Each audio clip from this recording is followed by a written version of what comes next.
trying something a little different tonight. Hello everybody, this is the Sights and Sounds of Earth. My name's Ian, and tonight we are broadcasting, as most of the time we are, live from Starship Studios here in North Fort Myers, Florida. And we are in basically the southwest part of Florida, and we are broadcasting live tonight worldwide on YouTube. And I'd like to welcome everybody. I'd also like to welcome our viewers that we've got over on Starship After Dark. We've got a 24-hour live Aurora feed going up over on that channel. And I have patched in our broadcast here tonight over to that channel. So if you're on Starship After Dark and you're watching the show in a little corner, you can go to Starship Adventures and watch the show in full screen and chat with all the rest of us.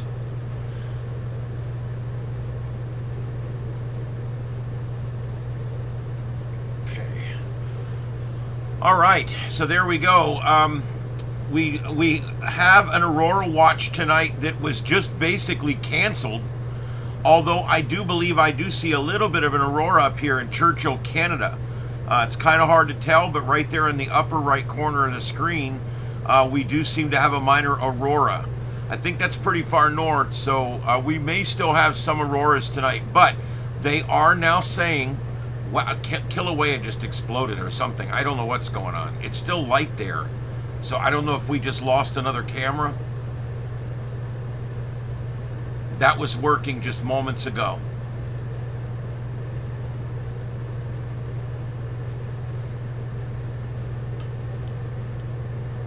What the F, over?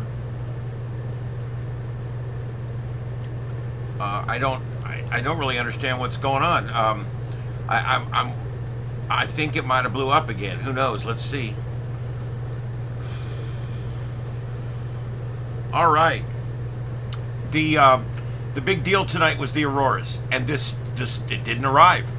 And they say it may be late, but it just didn't arrive. And so I'm all set up for an Aurora show tonight, and I don't think we're going to have much in the way of Auroras, but that's okay. We'll still hang out. I didn't find much in the way of protests or anything going on, but I'll take another quick peek here and see if I see anything around.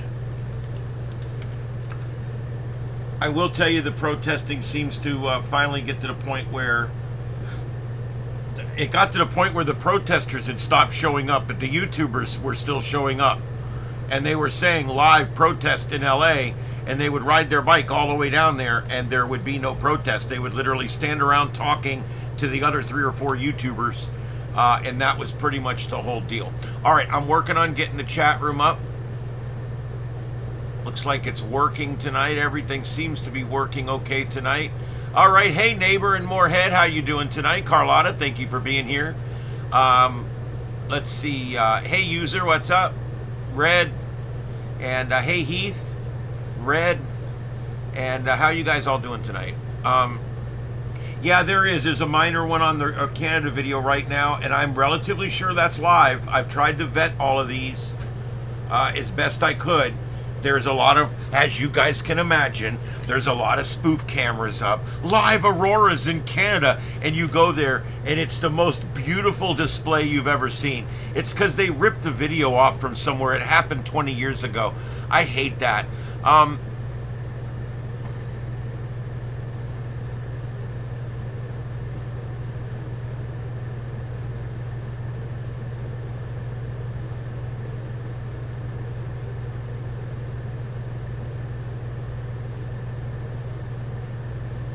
Okay. What's the deal with that, Kevin? I mean, is it something to do?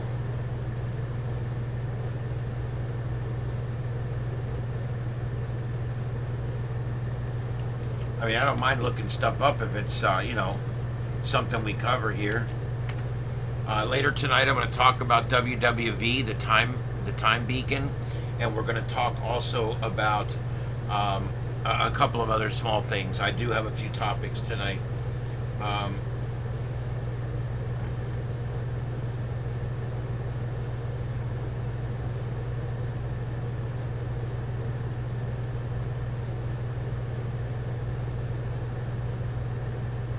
Oh, okay. Yeah, that's it's in Hudson, Florida, near Tampa. Um, Controversial, but good reviews from some. High satisfaction rate, although, let's see, well, that sounds good and all, but I have no health insurance, so I'm on my own. Besides, I've been offered, back when I was on health insurance, I was offered all kinds of surgeries on my back, and I wouldn't take them. And I'll tell you why. Have you guys ever heard anyone make the following statement? Tell me the truth. Have you ever heard anyone make the following statement? Well, they operated on my lower back and it's just fine now. I didn't think so. So that's why I ran into a single person that is happy with their back surgery. And the truth is, I've lived with it my whole life. My back was never strong. Even when I was a high school, I running hurt my back, jumping hurt my back. I've never had a strong back to begin with.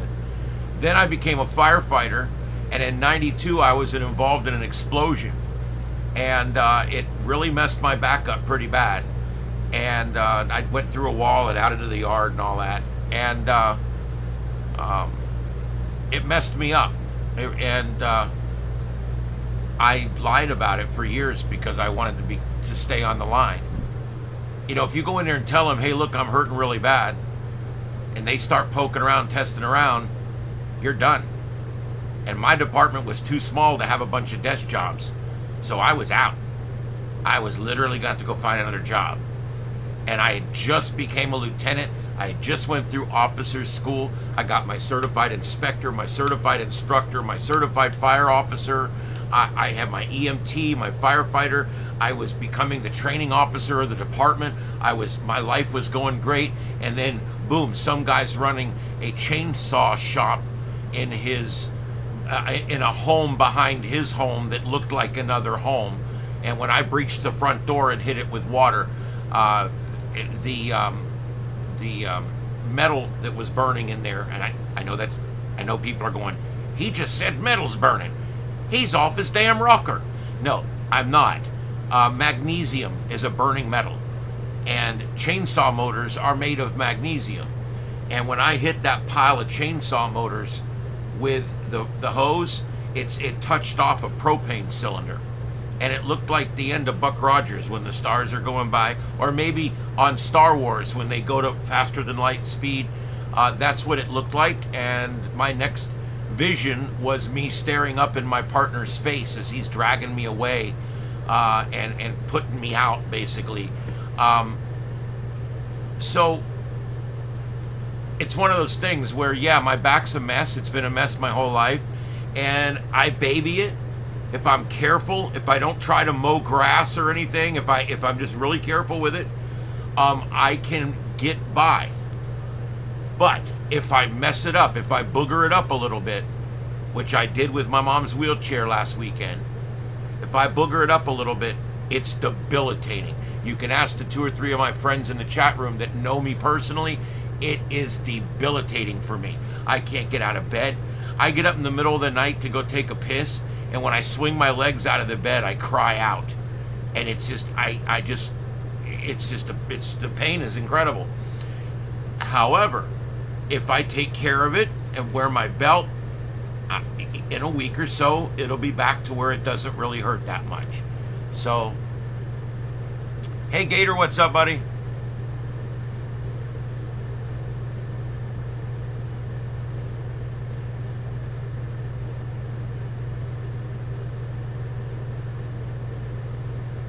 Yeah.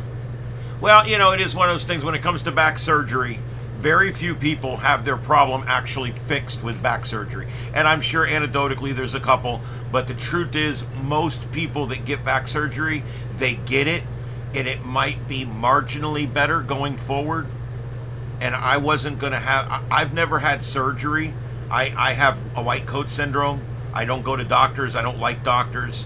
When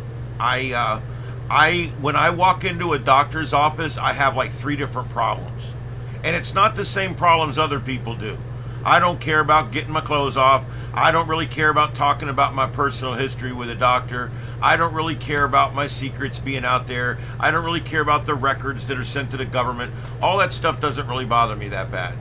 Even the process of making an appointment and then sitting there and waiting for my appointment. Stupid shit like that. Stuff like if you're 20 minutes late for your doctor's appointment, they charge you money. But you can show up and they can make you wait for 3 hours and you still have to pay the same amount of money. I think you should get some money back on that. I have a real hard time with all that, but that's not why I don't like doctors. I don't like doctors because, number one, okay, they always tend to cause more pain than good. I'm sorry. I'd sit there and I get an exam and they're telling me, well, we can do this. What we're going to do is we're going to jam this fucking needle down into your joint, into your cartilage and up between your bones, and we're going to really crank that bastard up in there. And then we're going to really fill it full of this gooey shit. And it'll work in for 2 or 3 weeks. You'll be cured. You'll be fine for 2 or 3 weeks. Then come back and see me. And I'm going to ram this fucker right back up in there again. And I'm going to squish all the goo up in there. What is wrong with these doctors? What is wrong with them? They do medieval shit to you to make you feel better. I don't get it. I don't get it. Also, I've never in a long time had a doctor that walked into the room and walked out of the room and I actually felt like he gave a shit about me. They walk in, they haven't even read my chart. They don't even know anything about me. I filled out 7 pieces of paper in the lobby, and then he asks me all the questions that I filled out in the lobby. The whole thing is stupid. I can't stand the process of going to a doctor. The fact that they keep medicines from us and make us go see a doctor, all that does is keep the medicine out of the poor people's hands. When I get an infected finger, I have to live with it for 6 weeks. Most people go to a doctor and get a pill. And they get, antibiotics for 4 days and it goes away. A little bacterial infection. But if you're poor and you don't have health insurance or you don't have cash money to go see a doctor, what's the deal? I've got AI, I've got the internet now. I've been self-treating myself for 25 years. I don't understand the problem. I'm not saying I hate doctors. I'm not saying I would not go see one if I had a major problem. If I had a heart attack, I'd call freaking EMS. That's what you do. I want to live. But I'm just over the whole doctor racket thing. I went to doctors for years and chiropractors and holistic people. And I went to all of it. I went to dietitians. I went to all these different endocrinologists and all these back specialists and therapeutic this and orthopedic that. And you know something? At the end of the day, I've lived the last 15 years without a doctor. And I don't need one. I mean, it's just, I don't know. It's just ridiculous.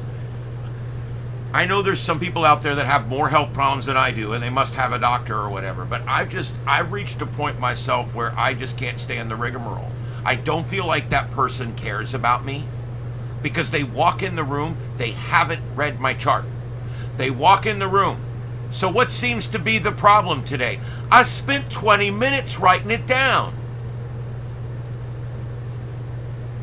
Have you ever had any history with this before? Yes, it's listed on that paper you're holding. Jesus, it's all there. God, that drives me nuts. Medicine's not about curing you. It's about keeping you in the system. It's just like law enforcement and judges and the system. It's not about putting bad guys in jail. It's not about preventing or getting back your property after a burglary. It's to get people in the system so they can hire more people to work in the system. You hire more people, you get to move up, you get a raise, you get a promotion, your department gets bigger. Everything is done to make government bigger. Everything government does is done with the purpose of increasing the size and scope of government. The healthcare industry is the same way. Everything they do is designed to increase the size and scope of the healthcare system. That's what it's for. That's why you'll have a doctor's appointment and you'll show up and your doctor don't even know why you're there. Well, you're there because the insurance company will pay for the trip, so they're going to make you come in so the doctor can get his money. There's some crazy shit. And then when you start adding the insurance mess on top of it, which I'm not going to get into tonight, for me to get private healthcare insurance, it's $600 a month. Obamacare, also $500 or $600 a month, even after the subsidy. How could I afford that? I mean, that's literally like half my bills right there. So the whole thing's ridiculous. It's like cancer. They could have cured cancer 20 years ago. They probably did. It's like AIDS. You know, the only people that get AIDS now are poor people. Because the cure for AIDS is money. Remember, we saw that on South Park. I know it's a joke and it's a show and it's funny, but they've got a point. If you've got money, you live. If you don't, you die. And here's the thing with cancer. If they'd have put all the money and research and time that they put into chemotherapy and radiation and all these different methods of this and that and the other thing, if they had taken all that in prevention and aftercare and all these cancer specialist offices everywhere, they're all making money on cancer. If all that money was spent on a cure, we would just walk in, yep, you got cancer, take these pills and you'll be good. What are we doing? Because the healthcare business is not in the business of making you better. They're not in the business of ending their tenure with you. They're in the business of increasing the size and scope of the healthcare industry and making money off of your bad luck. That's the end of it right there. That's what ends up happening when it comes to healthcare. And so I've decided I'm basically living without it mostly.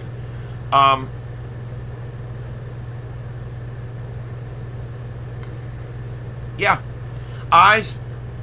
There's another one. Our state and federal programs to bring colleges and all of our colleges and our universities, whether they're privately or publicly owned and operated, or whether they're operated through a public-private partnership or whatever, all these God-blessed universities out there and all these colleges out there, they exist for one purpose: to increase the size and scope of adult education. Do you guys see a pattern here? Nobody does it for you. They don't do it for you. They don't hold an education for you. They do it because they're increasing the size and scope of what they do so they can make more money, have more power, enjoy more influence.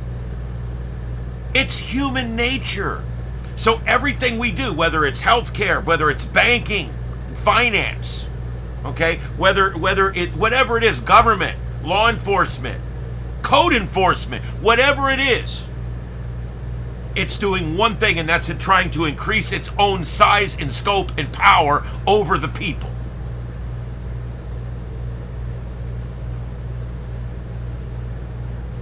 There you go. I love that scene, by the way. Star Trek IV, The Voyage Home, when Dr. McCoy bends down and asks that old woman, what's wrong with you? And she says, kidney dialysis.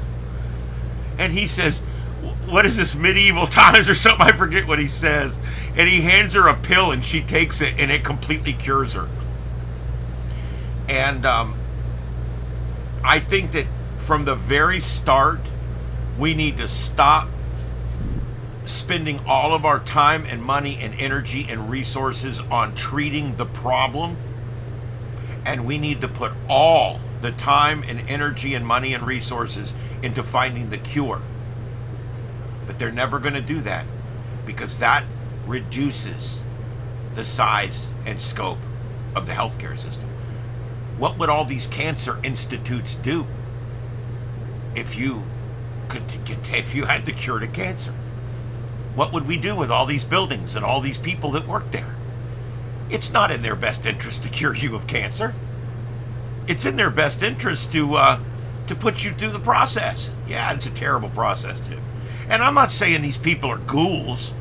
A lot of them got into it for all the right reasons. I'm talking more on a general and corporate level, but still. When you walk into these places, there are 20 people working in there to administrate 4 doctors. It's ridiculous. When you go to a doctor's appointment and you wait for 2 hours and you finally, the doctor walks in and you find out it's a licensed practitioner, it's not your doctor. Your doctor's not going to see you today. Sorry, your doctor's not going to see you today. You can see the nurse practitioner and he can recommend what you need to the doctor, and the doctor can do it in his own time. Because basically it's gotten down to the point where they don't even care enough about you to show their damn face in your room. It's disgusting. I have zero faith in the healthcare industry. My mother went in there a while back with strokes and everything else. I will tell you, a lot of her care was excellent. I think they saved her life. I'm not saying that. Our hospital here, Lee Memorial, I think it's a great hospital. Okay? But, that being said, there was a lot of stupid shit that goes on in these hospitals. Just stupid shit. Like serving food to unconscious people. Never got that one. Never could figure that one out. Yeah. I don't know. It's crazy. Yeah, the doctor's job is to take your last dollar just before you die. They milk you down to the last minute, basically. And again, I'm not saying doctors are evil. I'm not saying cancer institutes are evil. My mother got breast cancer and they saved her life. But I would have preferred that they cured it. You see? And so my mother wouldn't have had to go through all that. That's what I'm saying.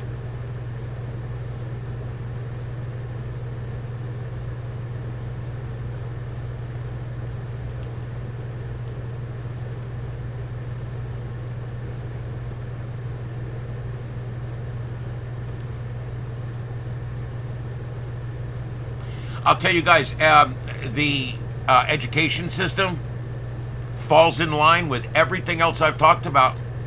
The education system, and I talked earlier about universities and colleges. You can talk about high school too. You know, that's why they hate this school choice down here so bad, the public schools, because our public schools are starting to shrivel up down here, because now the money follows the child. Your child gets almost $9,000 a year from our state government to be a student in our public school system. Up until last year, that money that was assigned to your child would go to your child's county's public school, whether your child attended the public school or not. So in other words, the government would pay your county to teach your child, and then you would pay to teach your child in a private school. And the county still gets that money. That's bullshit. And that was stopped. Governor DeSantis stopped that bullshit. It's another one of those far left-leaning things that we do in this country where we blur all these lines when it comes to education and things like that. And they won't do it down here anymore. What we do now, that $9,000 follows your child. And I believe in that. I want more kids back in secular schools. I want more kids back in Christian schools. I think that's part of the, and I'm not even big into religion, guys. I do believe in Jesus, but I'm not really big into religion and all that. And I will say, I believe that the society dragging back into like the depths of hell like it's doing right now is partially because we ban church out of the schools, we ban church everywhere else, nobody talks about it, it's taboo, and I don't like that. Do I think the 10 Commandments need to be painted on every wall in 12-foot font? No, I don't. But I wouldn't mind seeing it hung up somewhere. I wouldn't mind something that, you know, look, let's face it, children that grow up going to Christian school in a Christian household out on a farm in a rural area tends to grow up and be an entrepreneur, tends to do well in life, regardless of how intelligent he ended up. And And what I really think is that this is going to change things here in Florida dramatically. We're seeing it already starting. It's a slow start. That's fine. They didn't want a full-scale rollout. The first year, tens of thousands of kids took that money. Their parents signed the paperwork, and they took that $9,000. It's almost $9,000. It's like $8,800. They took that money that the state was going to send to the county to teach the kids, and they let the parents direct it to the Christian school or the Muslim school or the Jewish school. I don't care.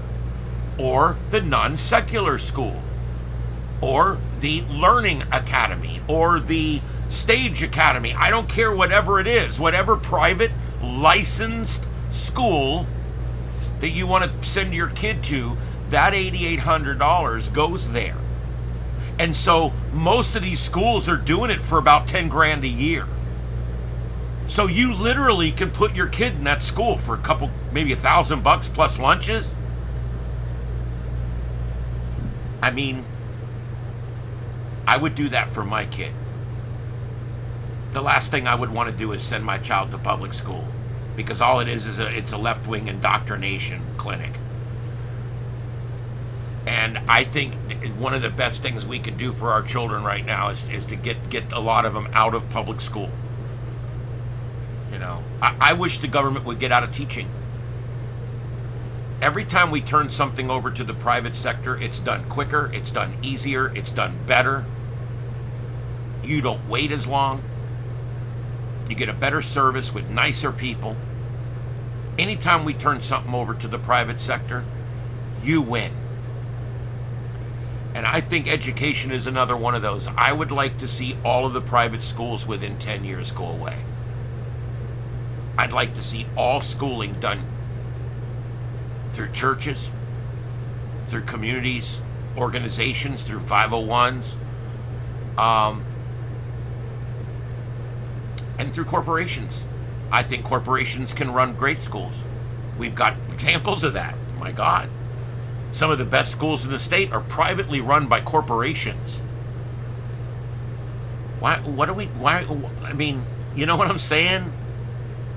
So why would you put your kid in public school if you could take this $9,000 and go over and pay for $10,000 worth of schooling?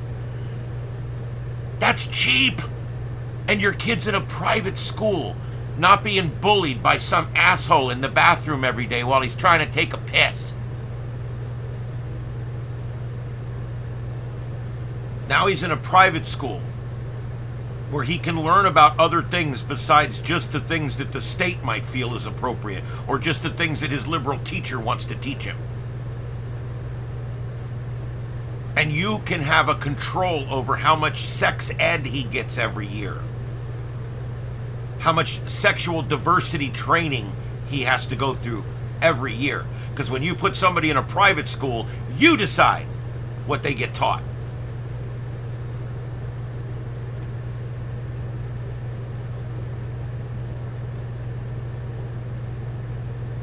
Yep.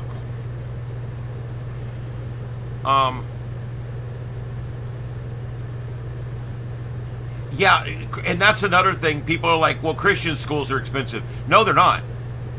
No, look what the public schools cost us to run. Our county spends money. They tax us ad valorem. The state sends money. Our schools suck the money. Our school is the biggest, our school transportation and school tax. When you add those together, they're almost as big as all the other taxes combined. Fire, police, EMS, county services, roads and highways. When you add it all up, education is just about the highest. Why not turn this around into something better? They just built a high school here.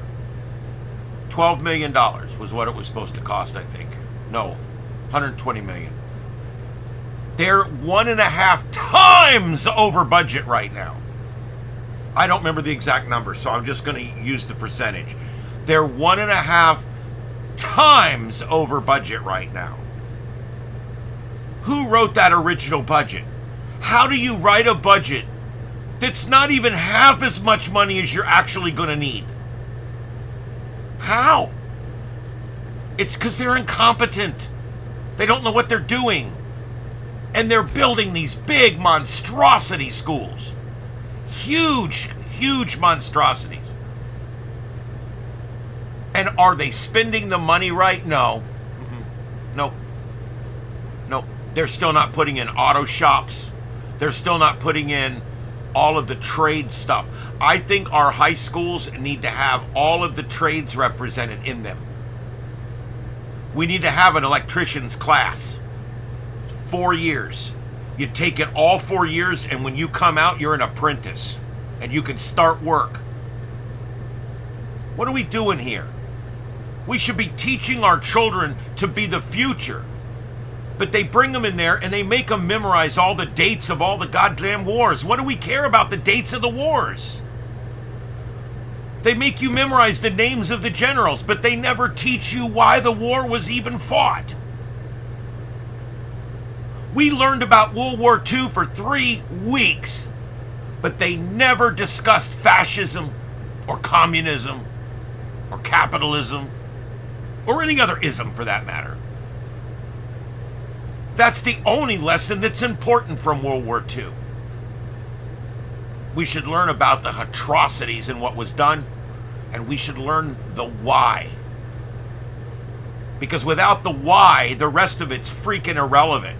The numbers of people dead in this war, the numbers of people dead on this beach, the number of this, the general so-and-so led his troops on this beach. None of that matters. If you ask the soldiers that were there, they will tell you none of that matters. What matters is the lessons you would have learned in the war. What did we learn from that war? That's the lessons. And they don't teach that in school. They skip over whole things that happen to talk about things that aren't even that important. They spend an entire year talking about the freaking English Renaissance and all that bullshit. You talk about a snoozer. I liked American history quite a bit, but when you got into like ancient, like European history, couldn't give a shit. Don't care. King so-and-so was screwing Queen what's her name. I don't care. I don't care. Why do we need to teach our kids all this? It's the lessons learned from history is all you need to teach. You could teach history in a few years. But they drag it out for 12 years and they don't teach you anything that's important. Memorizing, memorizing, memorizing. That's all. And that memorizing, none of that helps you understand why these wars were fought. What did we learn in this war? Who was oppressed? Who was the oppressor? Why was it like that? How did it get that way? What did these people think was going to be the outcome if they did that? That's the kind of stuff I'm talking about. And that's the lessons of war. Nobody teaches that. I really, really believe with all of this stuff I've been talking about tonight, we as people just look at this all differently. From now on, you need to look at it. Every one of these industries I've mentioned tonight, and many, many more, their entire purpose is to increase their own size and scope. That's it. Has nothing to do with you. It doesn't. A doctor's appointment is simply there so they can schedule the next doctor's appointment. Think about it. Most of the time, they schedule the next appointment before you've even seen the son of a bitch. All they care about is getting you on the books for the next appointment. It's crazy.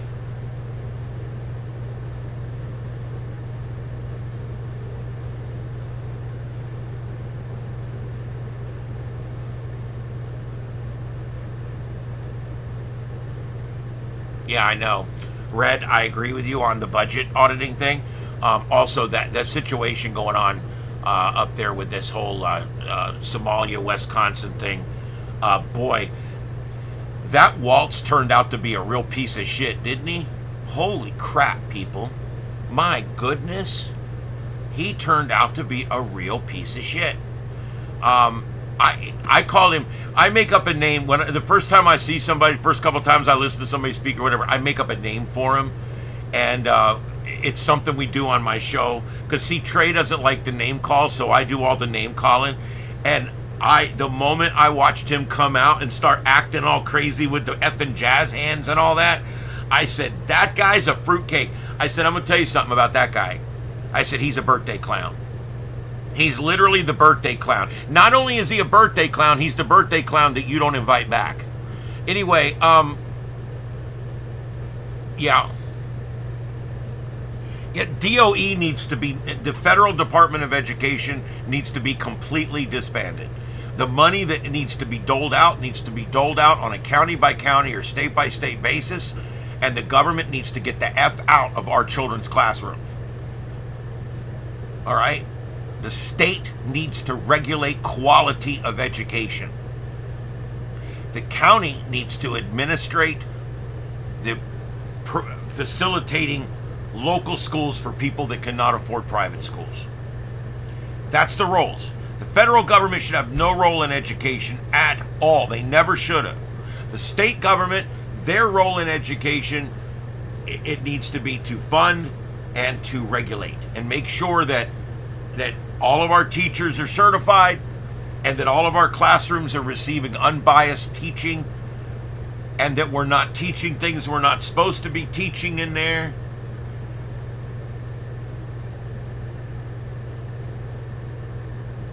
He's a hypocrite. He's also a douchebag. Tampon Tim. He changed their state flag to look like the Somali state flag. I don't need to say anymore, do I? Lord God, what are we doing? All right, so anyway, enough of that. Yeah, I didn't mean to get on such a roll or a tear tonight, guys, but man, oh man, I just lately, I just keep, you know, and with my back hurting, and you guys brought up the doctors and all that.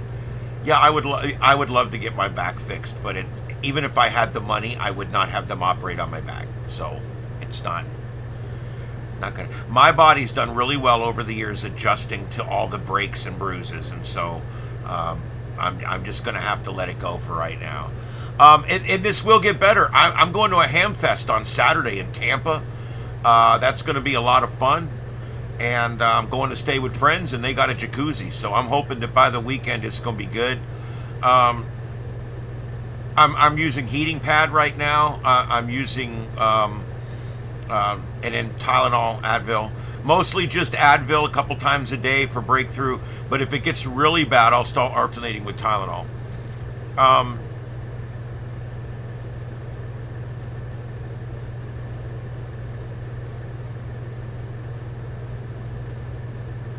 I don't know what you mean. All teachers are college and many are veterans. Kids are well protected. I don't know what that means. Most of our teachers are young. They've never served in the military down here. Most of our teachers are 21, right out of university. That's where they're hiring them from. Yeah. And I don't believe our kids are well protected. We're working on it down here. We're putting in the guardian system down here, where people on campus that are not teachers can go take an 80-hour law enforcement class and carry guns on campus.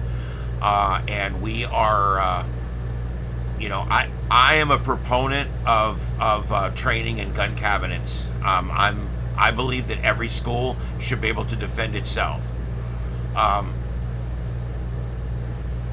The only way you stop these mass shootings is to stop these mass shootings. All this bullshit that they keep coming up with. We need to ban long stocks. We need to ban bump stocks. We need to ban magazines that are over 10 rounds. We need to ban. Has any ban ever done any good? Any ban ever saved a life? You know, they banned bump stocks. Remember that? Did it save a life? Do you know how many mass shootings in the last 10 years used a bump stock? One! But they banned it. Why? Because it was easy. Because nobody has those. They're stupid. Nobody has a bump stock. It makes the gun incredibly hard to control. And it's not accurate. The only thing you do with it is spray and pray, which is what this idiot in Vegas was doing. And so they have to do something. Down here, we had Marjorie Stoneman Douglas High School shooting down here. Okay? We had to do something. The liberals were all pissed. We had to do something. So what did they do? They made the age to buy rifles from 18 to 21. Would that have saved anyone in the last 10 school shootings in Florida? No. But that's what they did. Why? Because they had to do something. Don't you guys realize? Sometimes the something doesn't do nothing. It's like the turtles in the straws. Sanibel Island. If you get caught selling a drink on Sanibel Island with a plastic straw in it, it's a $100 fine. You don't pay it, they put you in jail. For plastic straws. Even though several of these big wildlife groups have come out and said plastic straws aren't the problem. We haven't had a single turtle get killed by a plastic straw. But Sanibel, Fort Myers Beach, I think Marco Island, banned plastic straws on their island. We joke around about it at work all the time. I even made a promo at one point about the Special Straw Victims Unit or some bullshit. CSI, Straw, Miami. And it was all about, they're literally like going into bars, acting like regular people, and ordering a drink to see if you're going to serve it with a plastic freaking straw. Even the people that do turtles, they'll tell you that the straws aren't the problem. My God. But they had to do something. And this was something they could do that was not quite big enough to get everybody's hackle all up.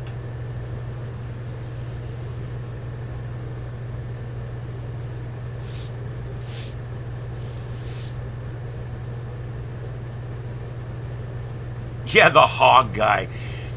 They made him the vice president of the Florida DNC. And then they fired him because he's a nut. He was across campus. He wasn't anywhere near that shooting, and he become the face of the shooting. Why? Not because he's smart, not because he witnessed anything, not because he was even there. Because he's got a loud effing mouth. That's why. And for a moment, he had a spotlight on his mouth.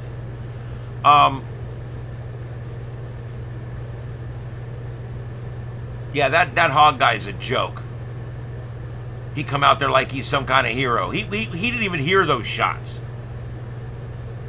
He found out later what happened. And that cop that didn't go in still ain't in prison, is he?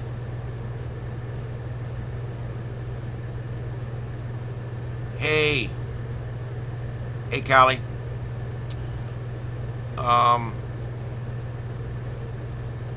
Yeah. I don't know. I'm wondering if that Churchill cam does show to be live, but I don't know.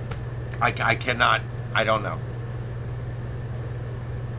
I do everything I can to vet these cameras, and hey, you know. All right, there's no weather alerts tonight. It's quiet. The CME that we were going to get tonight, the alert has been canceled according to spaceweather.com. The strong geomagnetic storm watch that was for tonight has been canceled. A coronal mass ejection expected to hit Earth on December 9th either missed or its impact was too weak to notice. Either way, today's strong geomagnetic... I can't say that word tonight. And that's what I say all the time. Today's strong geomagnetic storm watch is canceled effective immediately. A late arrival on December 10th might still be possible, but it would not create that big of a storm. So there you go. Yeah, they're fairly inexpensive. The Flock company has a deal where you just pay them, you know, whatever, $150 a month per unit, and they rent you the equipment. And they're having a real problem right now because now that people are realizing what these cameras are, people are going around at night and they're painting the lenses black. I read 2 articles in the last week about that, and that's people are realizing these things are very easy to spot. They look they're either one of 2 things. They're either a trailer that has these things mounted on it, or it's just a single black pole that has a weird looking camera thing with a solar panel on top of it, and that's really all it is. And people are bringing a little 4-step thing and going up there and spraying the lens on those things.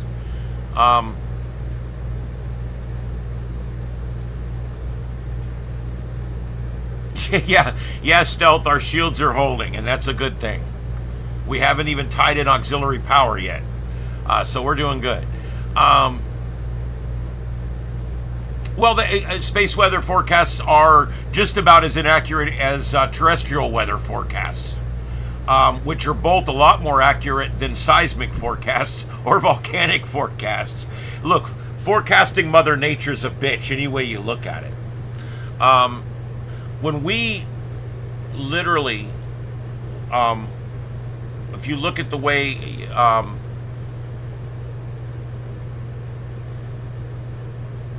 sorry, I started reading that stuff about the Flock cameras and it got me all screwed up there.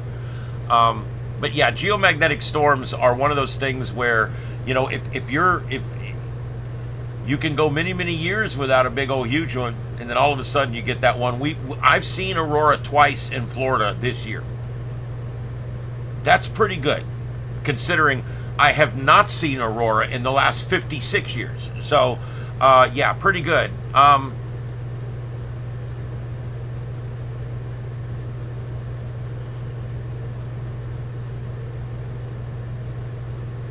Yeah, the Flock cameras, they just passed a law down here. I think I talked about you guys last week with this.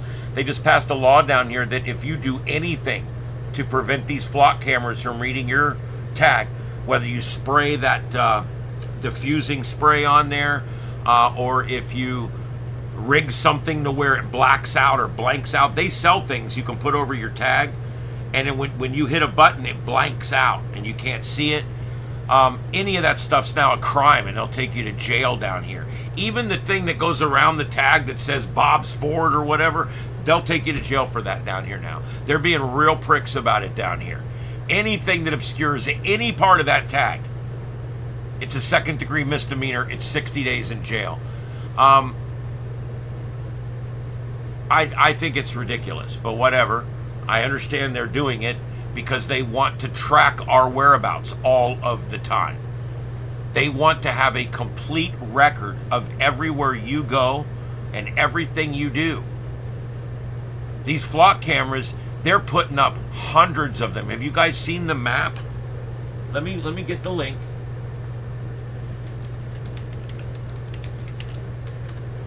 I will admit, you just type in Flock camera map, it comes up. There's several of them actually. And here I will, I'll put the link in for you guys.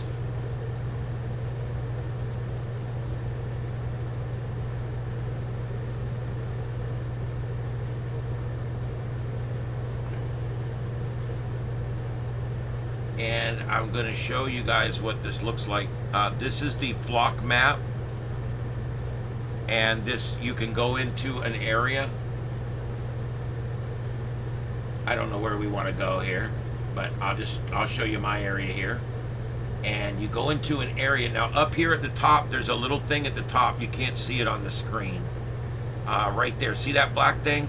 Click that. That's ungroup. If it'll let you, you want to ungroup. I see it's not even letting me do it right now.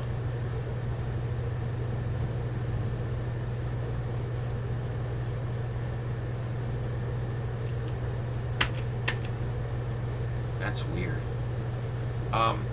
Okay, it did it. It's ungrouped now. So now you can see all of the cameras. This thing is flaky as shit, apparently.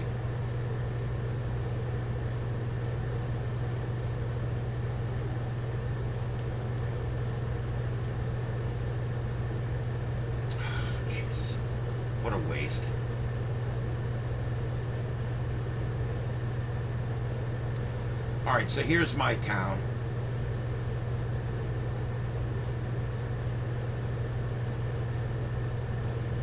God damn, this thing is flaky. It's just jumping all around, stupid ass thing. Every one of these right here is a camera, and it shows you which direction you're looking. So when I leave out of my work down here and I'm heading home to North Fort Myers, no matter which route I take, they scan me. 1, 2, 3. And then when I go up here, they scan me up here. They had them down here and here, but those were trailers and they've moved them. They got another one up here. So basically in the city, when you're down here in the city of Fort Myers, when you leave to go over the bridge, they've got them up on the bridge. They've got them up on the bridge here.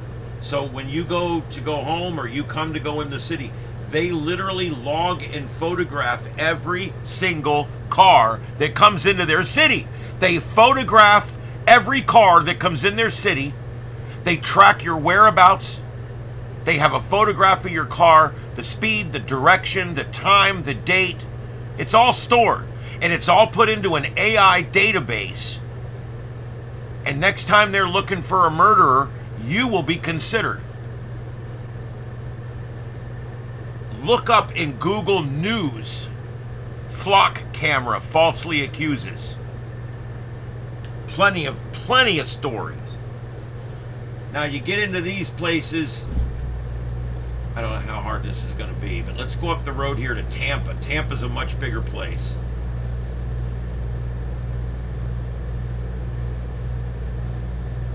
Let's see if I can get it to do it.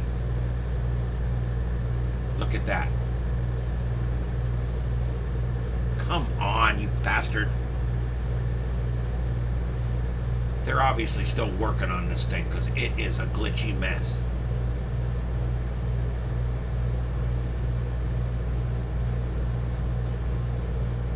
There we go. Okay, look at this.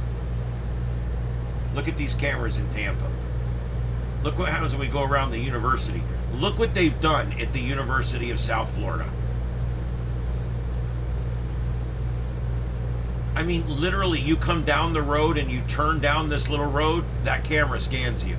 You turn down this little road, that camera scans you. These assholes know every single location of every car on campus 24 hours a day. How is that healthy for a free society? How?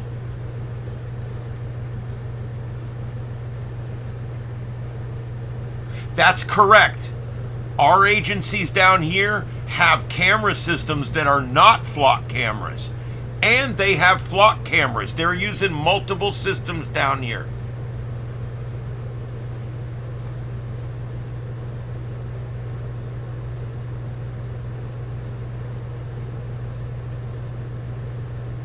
Frankie, they're to what you're saying is correct. They're using this to get around it. It's terrible.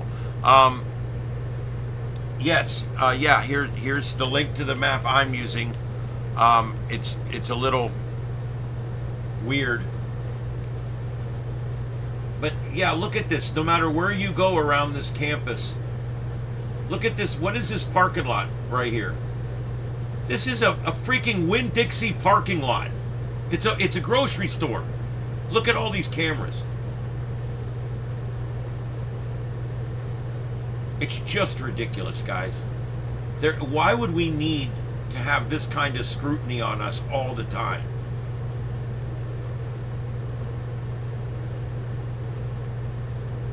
Look at that. Incredible. And when you get into the blue cities, it gets worse.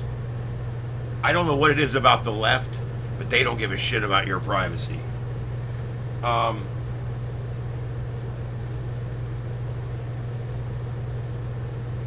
Look at that. That's Brooklyn. Do you think you have any privacy in Brooklyn? They know right where your car is 24 hours a day, 7 days a week, and they know who you had in it last.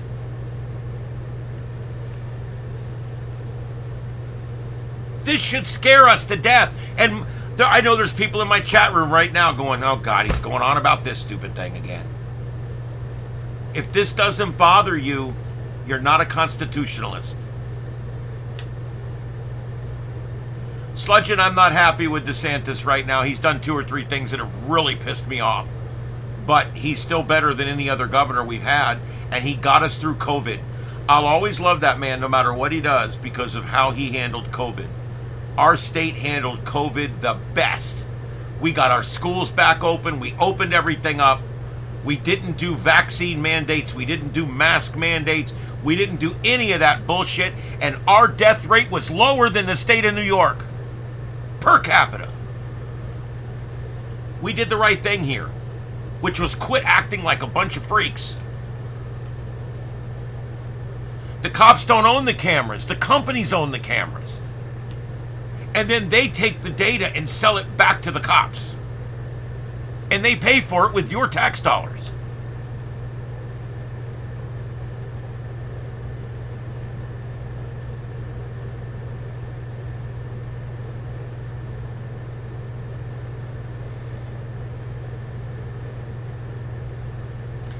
It has nothing to do with speed. There's no speed enforcement. This is not speed cameras. These are completely separate from speed, traffic light enforcement, or traffic light annunciation cameras. These have nothing to do with any of those 3 systems.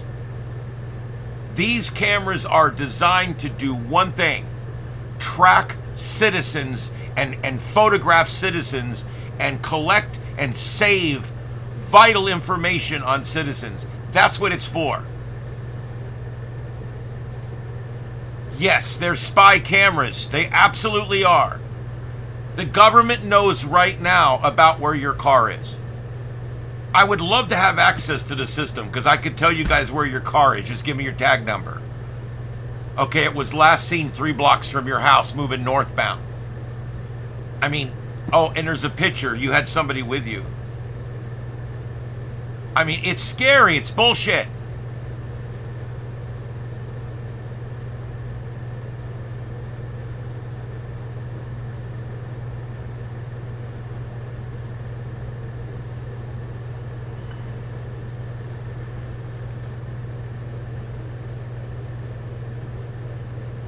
Catherine? Is it Okay, Catherine. I think I pronounced that right.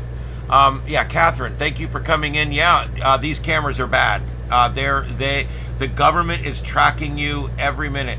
You know, I worked for a company for a short time. I was laid off from the radio station for 9 months while they were switching stations and switching formats and switching shows. And then I was brought right back. This is very common in the business, by the way. And during that time, I went and took a job with a repossession company. And I drove a scan car. My car had 2 cameras mounted in the grill that looked like this. And it had 2 cameras on the trunk lid that sat on they were clamped to the trunk lid, and they shot straight out sideways. So I had 2 in the front on a 45, 2 sideways on a 90. And my job was to take a mapping program that would actually color the roads red when I drove. And I would go into a neighborhood and I would drive every single street in that neighborhood scanning tags. And that database, I believe, I'm sure the cops can get a hold of that one too. But I would drive up and down these streets. At the time I did the job, I was told, and it's supposed to be the law, that information cannot be taken by the government without a warrant. But I don't trust that. But anyway, the point is I went up and down every road. You have had your vehicle scanned in front of your house by 5 different repossession companies, probably in the last month or 2. And so the moment your car goes on a repo list, it comes up with a flag of every place your car was seen. And when it flags at a residential location, and it's been spotted there 9 times, all 9 times were after dark, we know that you sleep there at night. And they would just come and pick up your car. If you went to the mall and parked in front of Sears every day, back when there was a Sears, I didn't do the repos, I just drove the car. But the repo guy would show up during the time that they see your car there every day, he would just start running by there and see when you're working, and he would take your car right out of the parking lot. That technology has existed. I did that 5, 6, 7 years ago. This is not brand new technology. Caleb, I believe in Florida you can, and I do eventually want to test that. I think I want to go in and I want to FOIA you every time my tag has been tracked and what data has been saved. That sounds like a really good idea. They hate when I walk in there getting FOIA requests. Yes, we have cop cars here with the cameras mounted just like that system I just told you about, mounted in cop cars. We've got some of that here as well. They also have trailers. You ever seen those signs that say, speed limit 35, you're doing 40, 40, 40, 40? You ever seen those? And it's like a trailer they park on the side of the road. Those are tag trackers. They're disguised. If you look, there's little boxes that are aimed different directions. Those are the cameras.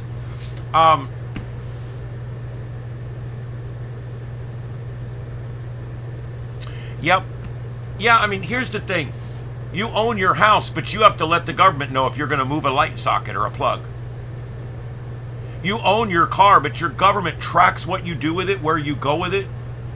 They track what it is, where it is. You have to ask permission to drive it. You have to ask the permission to be the driver of it. It's ridiculous. Are you really free? Do you really own your car? If I leave my car in the yard and don't put a tag on it, the county will come and ticket me for it and eventually tow it out of my yard and take it away. You're not allowed to have derelict vehicles in your yard. So do I really own my car? I own it so long as I follow the rules, I pay their taxes, and I do everything they say that I can do with it, and I allow them to scan me in it, then I'm allowed to have it. Is that freedom? I have a house, but if I don't pay house taxes on it, they take it from me. In 3 years, they take it from me. Is it my house? If I don't pay for it, I lose it. Is that my house? Do I own it? Do I really own it? I mean, it's crazy when you think about it. Do you really own anything? I own this radio. I paid tax on this radio when I bought it, right? Should I have to pay tax again on that radio next year? Or the following year? No. You buy something, you pay tax on it, you're done. If they need to do services, then you tax us with some other way. But I'm sick of income tax. I'm sick of property tax. Make it an income tax. Make it a sales tax, which is what it's going to end up being down here. They're looking at eliminating all homestead property sales tax. Property tax down here in Florida. It's in the works right now. It looks like it very easily could happen. And what they're going to do is they're going to say, if you got a homestead exemption, this year we're going to give you 50 grand off. We're going to take 50 grand of last year it was 25. This year we're going to make it 50. Next year we're going to make it 75. Next year we're going to make it 100. And eventually in like 10 years, you could have a $400,000 homestead and you won't pay any tax on it at all. And it's going to be a phased in system, I think. I can't wait. I can't wait. This is what needs to happen. If I own a home here, I shouldn't be punished every time for owning a home. I should be rewarded for owning a home. The government is set up to reward the people that don't do anything with their life and to penalize the people that do. I cannot believe so. Do you know that if you own 2 pieces of property in the last 10 years, you are unqualified for Medicaid in any way, shape, or form? I want you to think about that. If you own more than 1 property anywhere in the world in the last 10 years, even if you sold it 9 years and 9 months ago,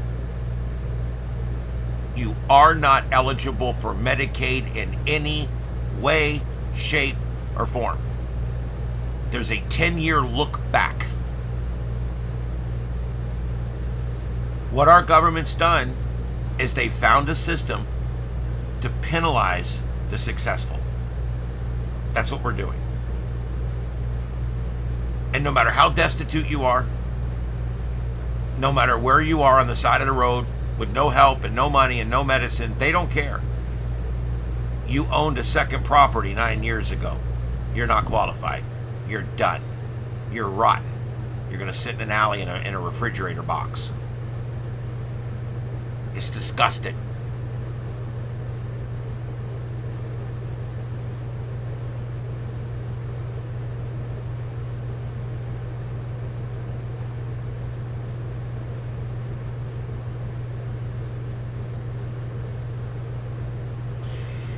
Yeah, we've got homestead on this,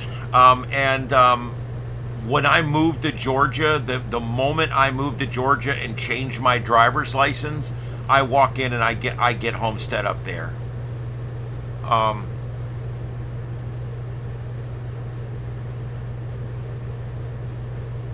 Yeah, so I mean, I'm paying regular taxes up there now, but it's not that much. Taxes up there are not that much, and it's a small cabin, so it's only worth like 80 grand. So they're taxing me on like 80 grand. And the tax rate up there, the millage rate's not that bad. Still a volunteer fire department, stuff like that. So, you know, it is what it is. By the time I move up there, in 2 or 3, 4 years, when I move up there, I will immediately get that homestead exemption, which will take about half of the taxable value away, probably, of the house, which is perfect.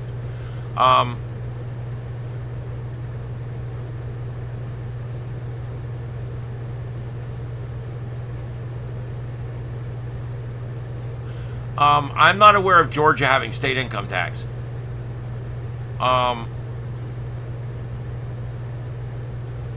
Yeah, Georgia, I don't believe Georgia has a state income tax. I know Florida certainly does not have a state income tax.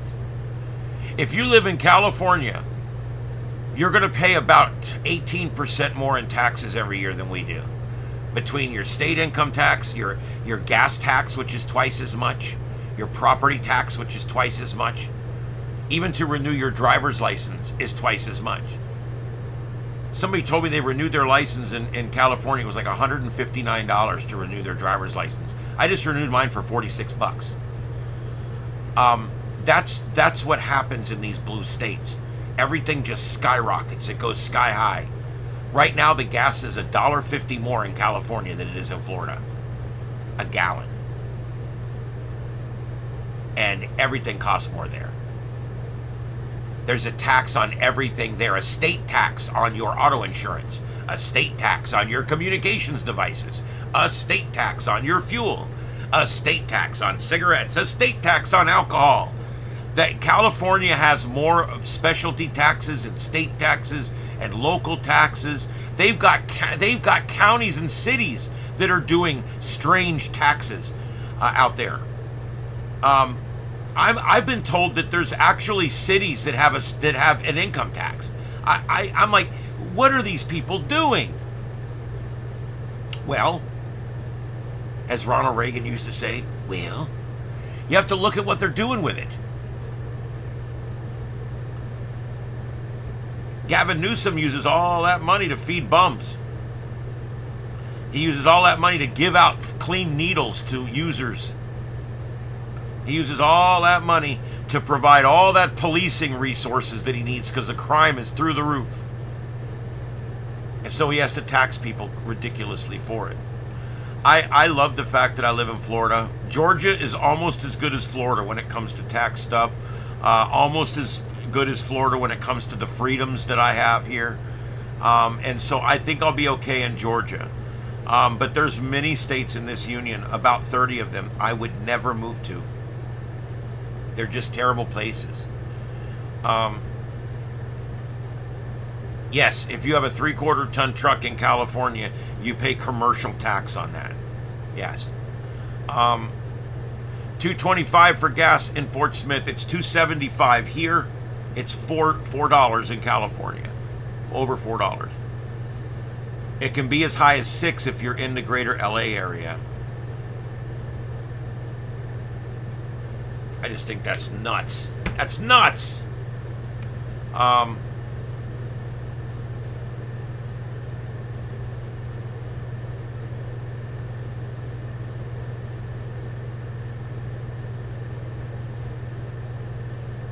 Well, Junior, I hate to hear that. If Georgia in fact does have a sales tax, then I'll probably keep my primary residence here in Florida, and I'll just live up there, because I'm not playing that game. I won't pay a state income tax. I won't do it.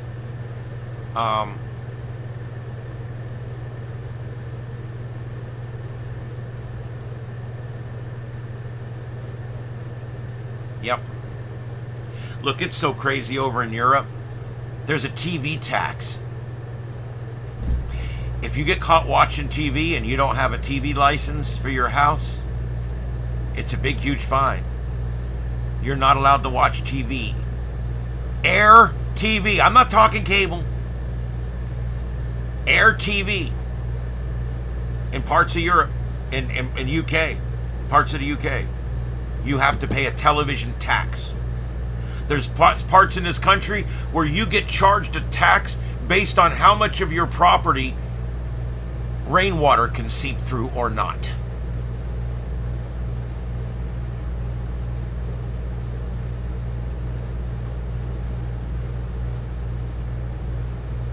Heap. That sounds like a heap. I've never heard of it.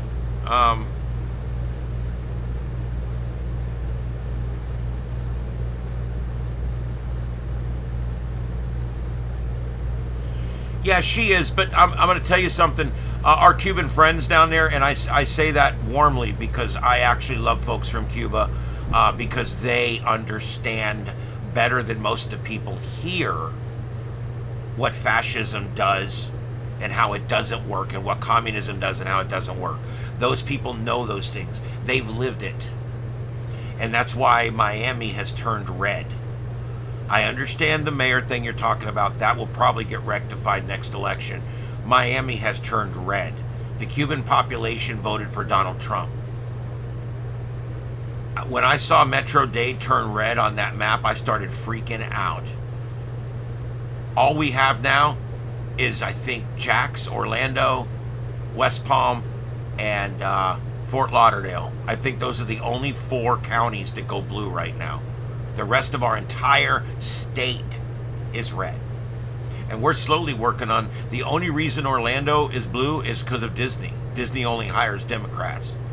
I think that, West Palm, all your rich white liberals moved out of Miami to West Palm. That's why West Palm and Fort Lauderdale are so blue right now. It's because literally, as the Cubans moved into Miami, all of the rich white liberals moved up to Fort Lauderdale and West Palm, and that's why those areas are the bluest areas in Florida other than Orlando. Yeah.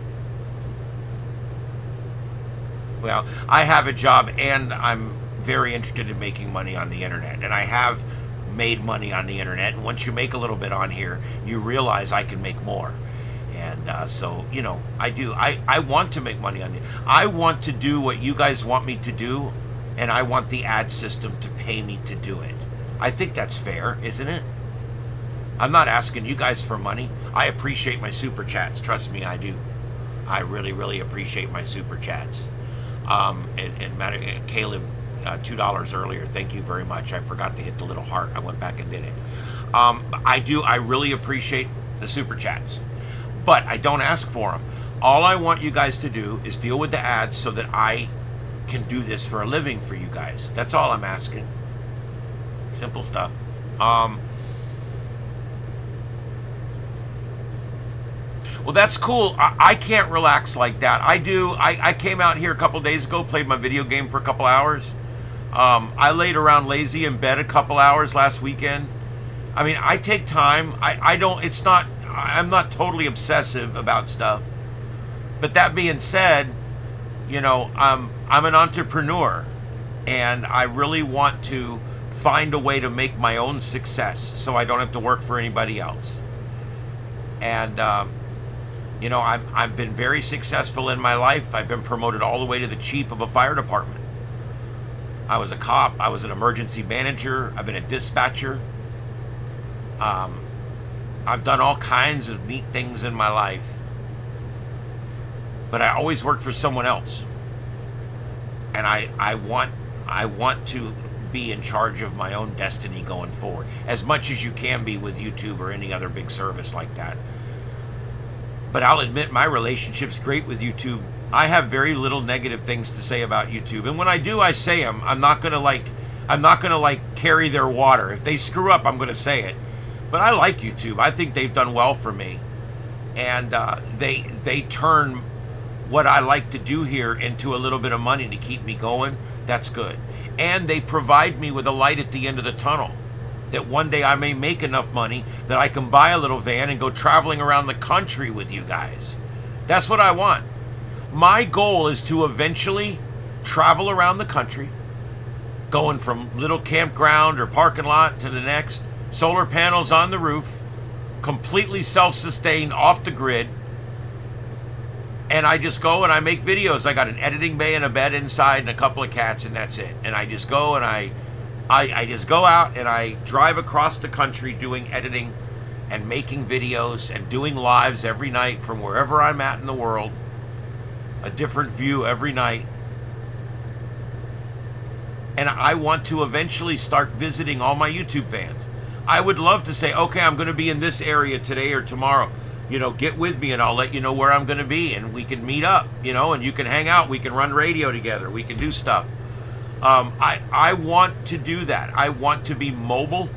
I want to go out and be out.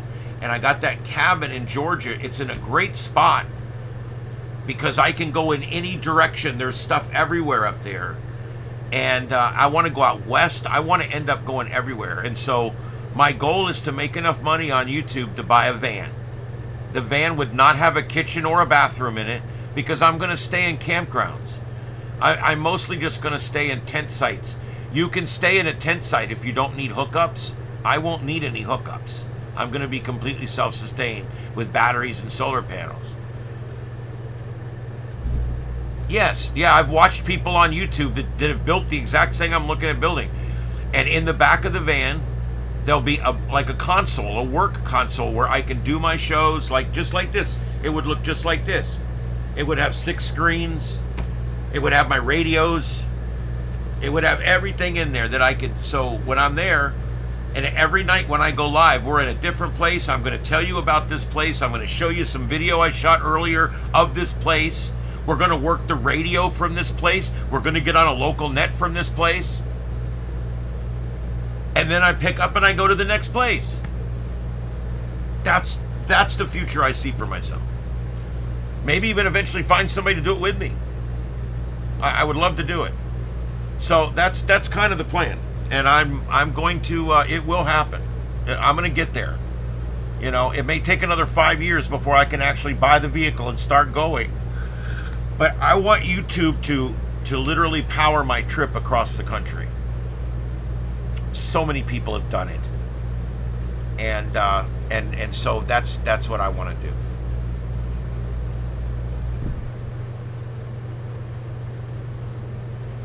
Yes, they're all taxed. They're all taxed, but where your home is means whether you pay state income tax or not. If I have my permanent residence still down here in Florida, which I'll just leave it down here, I'll have to pay $300 more in taxes up there, but I won't have to pay a state income tax. I had no idea Georgia had state income tax. I had no idea about that. I don't know how I didn't know that fact. That's weird.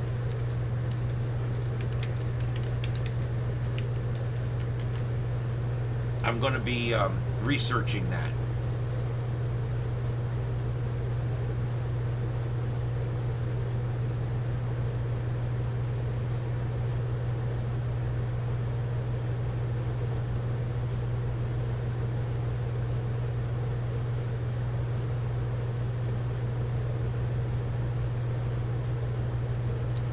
Yeah, damn, that sucks. Well, I'll just keep my primary residence here because I'm going to be traveling constantly anyway. It doesn't matter. No, there is zero state income tax here.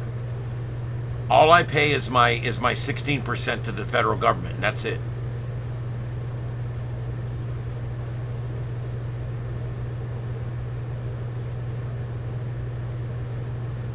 Yeah. Oh my God. Can you imagine having to pay another 10% state income tax on top of the 16 or 17% of state income, federal income tax that you're paying?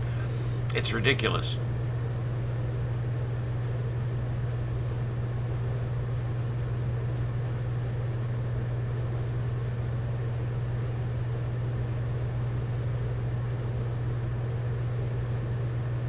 There you go.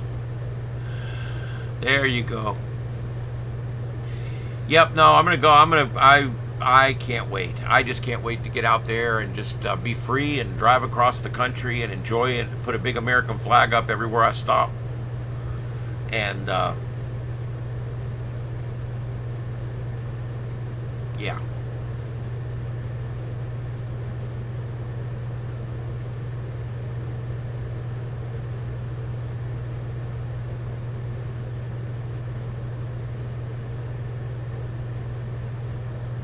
I can't believe all these states with income tax. We have no income tax here.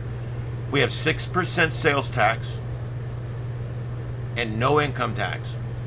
And we have our property tax, which is standard. It's standard or less. So you're wondering why does California need twice as much money as Florida per person in order to survive? Well, it's because they give it all away. It's because they're buying heroin needles so that people have clean heroin needles so they don't have to reuse the old ones. I mean, that's literally how crazy it is. Yeah. They were literally distributing crack pipes, heroin pipes, whatever you want to call them. And when they're asked, why are you distributing? Well, because if people can't get a pipe, then they'll go make a pipe out of anything, and they'll get burned or they'll get poisoned from what was in it or whatever. And so it's much safer for our heroin abusers and our crack users if they have a clean pipe once a week that they can utilize, and that way they don't have to use a soda can or an old piece of plumbing or something. Oh, and the needles. Oh, they're giving away. They give away boxes. You can walk in and say, "I need a box of needles," and they'll hand it to you. No questions asked. You walk out. Why is the government paying to provide people with something so that they can do something illegally? Why doesn't the government buy the guns so that the bank robbers can borrow those guns to go rob banks? What's the freaking difference? What's the difference? The government says heroin's illegal. If you use heroin, you're going to go to jail. Here's a needle in case you need to use heroin. That's like saying robbing banks is illegal. Don't rob banks. You're going to go to jail. But here's a gun just in case you decide to rob a bank.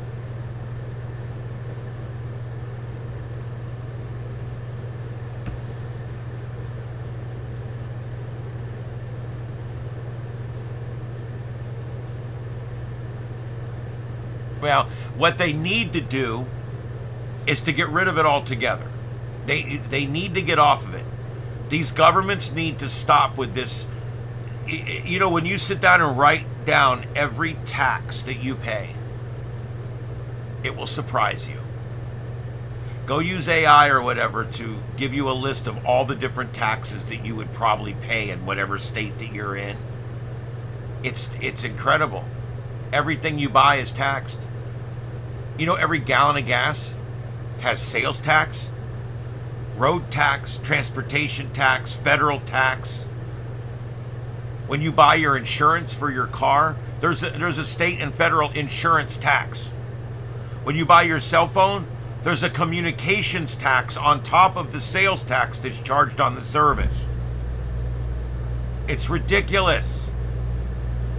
When you start looking at all the taxes that are placed on us, it's disgusting. And we have to push back and say it stops here. It goes no further. We're not going to allow it. You're not taxing us anymore. You're not taxing me for the rainwater in my yard. People in Europe, you're not taxing me to watch television with rabbit ears. That's it. You get taxed for everything. You go skate at the skating rink, you're taxed. You go get an oil change, you're taxed. There's nothing you do that's not taxed.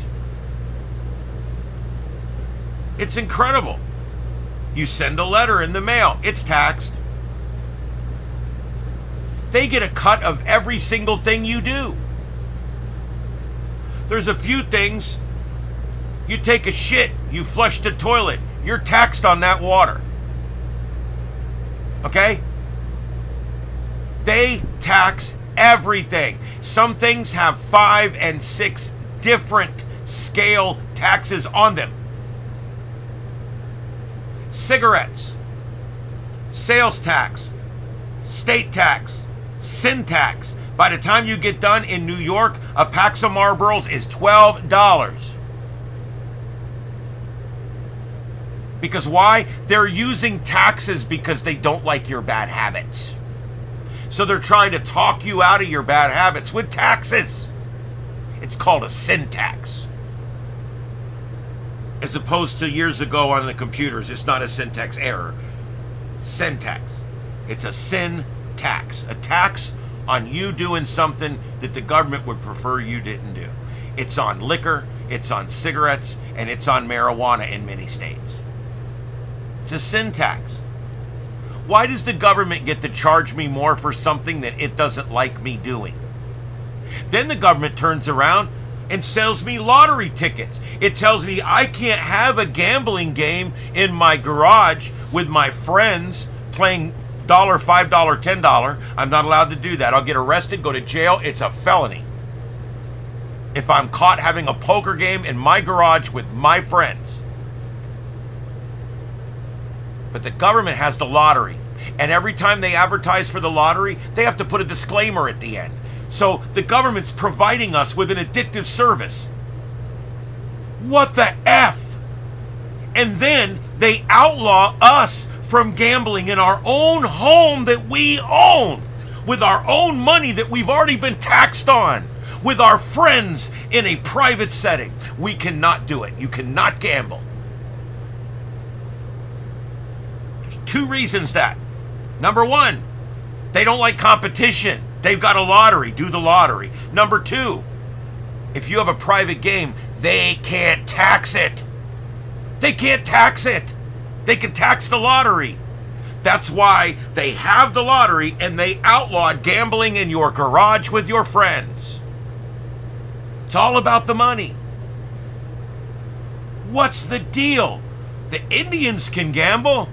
They've never had a problem with addiction, so we'll let them do all the gambling. What's the deal with that? Why do the Indians get to run all of the online NFL sports betting sites? The only sports betting site you're allowed to bet on in Florida is owned by the Seminole Indians, and they get all the money and they don't pay tax on it. What the F?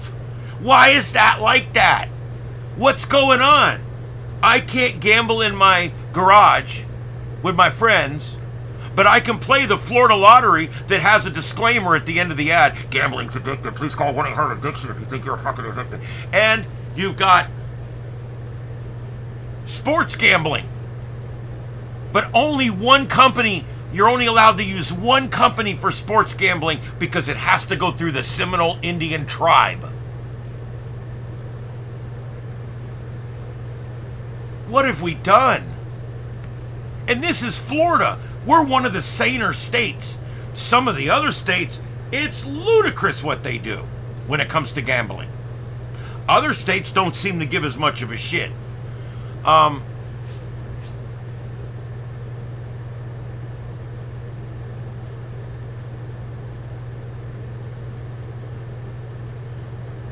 Yes, Katrina. I'm sorry, Catherine. Catherine, however you pronounce it, I'm sorry. But yes, Florida does not have a state income tax, and you say it's made up with other taxes or reduced services. Yes, but let me qualify that. What reduced services are we talking about? We're not providing large homeless camps. We're not buying hotels that let homeless live in them. We're not feeding hundreds of thousands of homeless people a day. We actually have standards here on who gets food stamps and who gets WIC. We actually have rules here and sunsets on our social programs here. So yes, there is a reduction in services, but it's a welcomed reduction, because this reduction in welfare and this reduction in all the money that is given to all these people that don't want to work and don't want to be a contributor to society, all that money is not given to them. And therefore it doesn't need to be taken from you, the person that works for a living. It's that simple. As far as making the tax up in other ways, I don't see it. You name one thing in your state and how much you're taxed, and I'll tell you how much it is here. I don't care whether you're renewing your tag, renewing your driver's license, getting a fishing permit, a fishing license, getting a vessel permit, or a tag on your car per weight. I don't care what it is. Florida has some of the lowest taxes. So I don't buy, in Florida's case, you're correct. I'm not saying you're not correct. But in Florida's case, it's not near as much that they've replaced it with another tax as much as they don't provide but a small fraction of the social welfare services that are provided by blue states like California and New York and New Jersey and Illinois. Some of these places, they have whole hotels that they buy the hotel and they feed homeless people in this hotel all day and all night. It's like, what are we doing? We don't do that here. Guess what? We don't have a big homeless problem here. We don't have a Skid Row. We don't have this problem. If you drive around downtown and can find two bums sleeping on park benches, I'll give you $50. You won't find it. And it's not even necessarily that the cops are pricks or any of that. The cops down here are not too bad with the homeless. We don't have a lot of homeless. It's that simple. And we have homeless shelters that are subsidized by the government. They have rules. They're hardly ever used. So we don't spend all that money on social programs. We don't have big welfare things going on all over the place. And so that allows us to not have to tax our people near as much. No, and you're like I said, you're correct. What I just said was not correcting you. I'm just saying in Florida, it's mostly we've cut back on all the bullshit services, not we've added other taxes. I just wanted to make that clear. Other states, that may be the case. They may have an astronomical sales tax of like 12% or something. And yeah, that's the same thing. Down here in Florida, we don't. We've got a 6% sales tax. Our millage rate is comparable around the country for property insurance, or less. And we have no state income tax.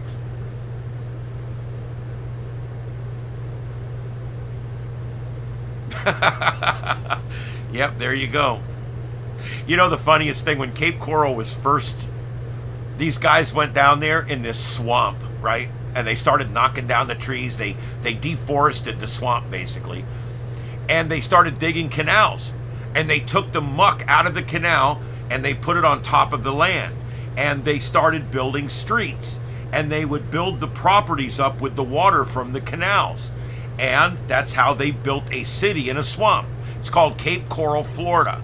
And what they did, they built a little yacht basin down there with a little clubhouse that they just ripped down a few weeks ago from damage from Ian. And they're going to be replacing it with a bigger one, of course, much more expensive. But anyway, they build this little yacht club, this little community center, and they start selling properties. Do you know how they sold all the first properties in Cape Coral?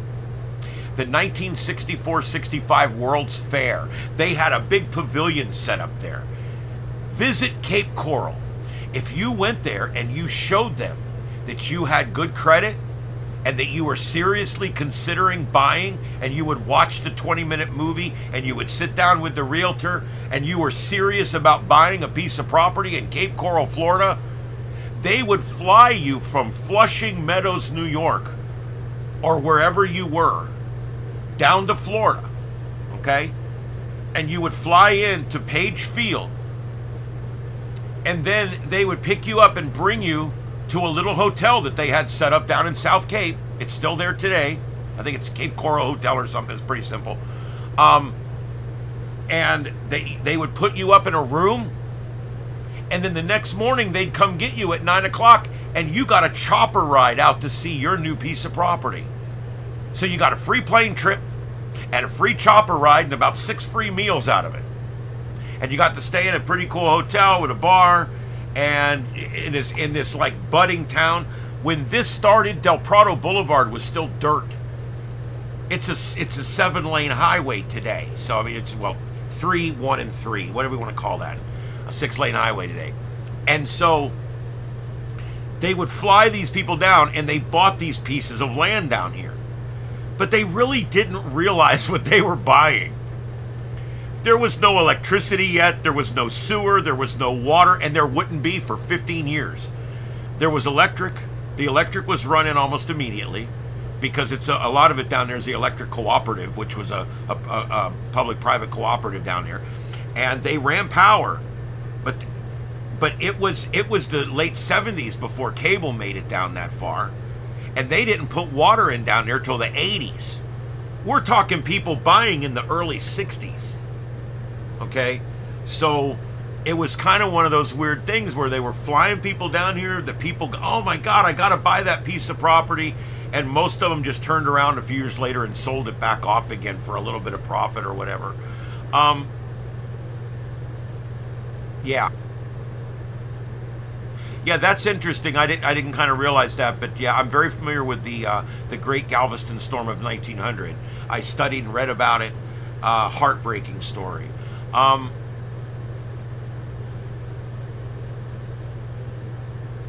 Yeah, Florida Flicker and Flash. That's what I call FP&L. Yeah, the Lee County Electric Cooperative is terrible. I hate them. I would much rather be on Florida Flicker and Flash. After a hurricane, it takes twice as long for us to get our power back on. Our cooperative had a big fight with their cooperative after Ian, and it took us, we were 12 or 13 days here, and there was only like 2 problems to fix. It wasn't even a big deal. I hate cooperatives. They were fine in the day. There was a time when FP&L said, look, we're not running power out to Pine Island. So the people on Pine Island got together and joined the cooperative, and they began paying the cooperative so that they would run electricity out to their house. The same thing for all the barrier islands. Pine Island, Sanibel, Upper Captiva, Usepa. There's a lot of the islands out there that were all co-op. This is all co-op up here in North Fort Myers, and much of the Cape is co-op. Part of Lehigh is co-op, because co-op was anywhere where FP&L didn't want to send lines. And so that's why the co-ops were formed. But now today, what it does is it puts us at a distinct disadvantage after a storm. Our co-op here doesn't even have a public service counter. The door's locked. You can't go inside. They won't even speak to you. When you call on the phone, you get Malaysia. And you can't even speak to anybody. Nobody knows anything. Nobody does anything. Our electric cooperative, the Lee County Electric Cooperative here, is disgusting. They disgust me. They literally shut down public service. They do not do public. When you call up, you can't get help. Your street light out? Street light's been out in front of my mother's house for 3 years. I've called 6 times. Street light's out up here over the bus stop. Over the bus stop! 1 block over from where the little girl was run over and killed at the bus stop with no light. And in 3 years, they can't come out and fix that light bulb. I give up on them. They suck. And after a storm, they had power back everywhere that was FP&L had power back in 6 or 8 days. Co-op, There was people 30, 40 days out still without electricity. So forget about it. I would much rather be with the big power company.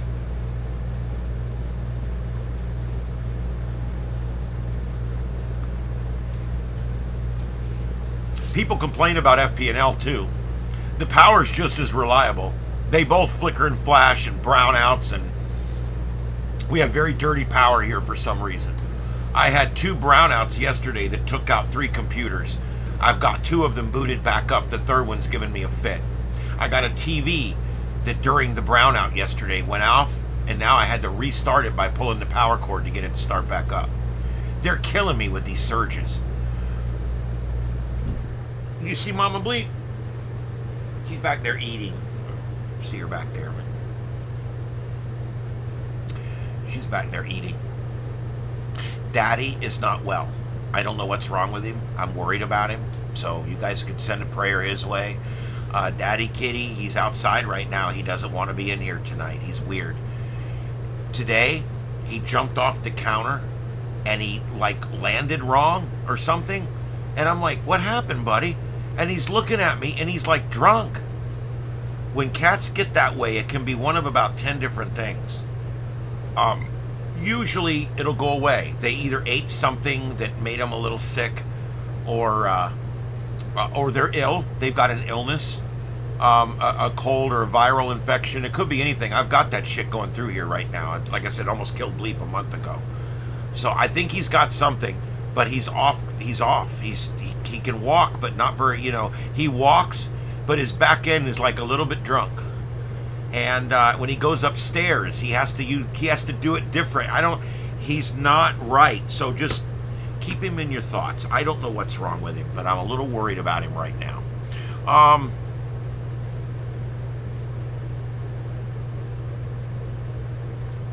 Yeah, isn't that great?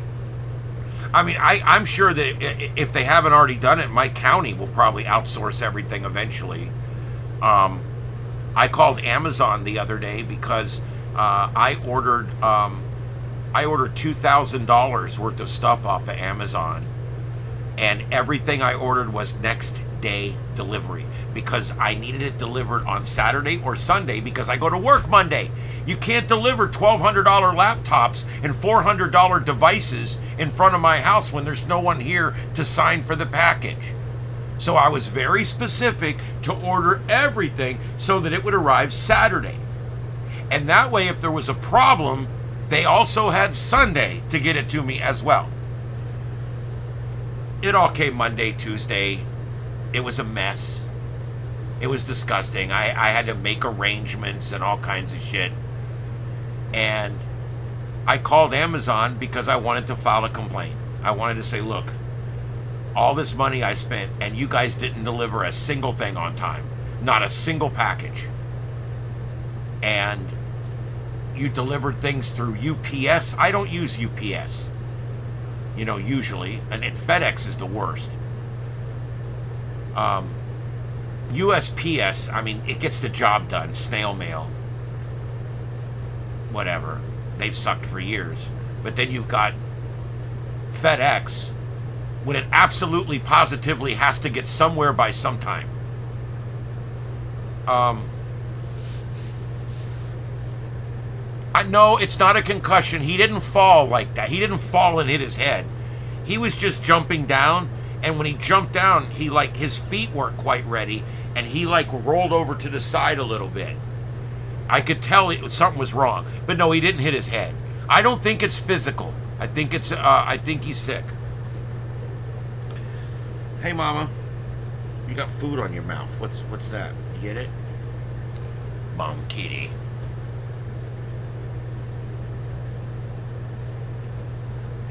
Well, I'm not sure what it is. So, as a precaution, anytime a cat gets sick, I immediately go and take all the food and water bowls and sanitize them. And I did that earlier today. I took his water bowl out of here and his food bowl, took them inside, dumped everything out, soap and water, cleaned them all out, and then put them back in again and filled them with fresh water and fresh food. I do that anytime one of my cats gets sick and I don't know what it is or whatever.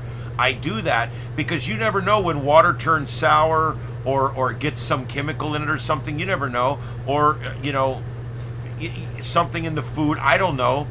So I don't know what it was. It could have been something he picked up off the ground and ate. You know how cats are. They're worse than kids.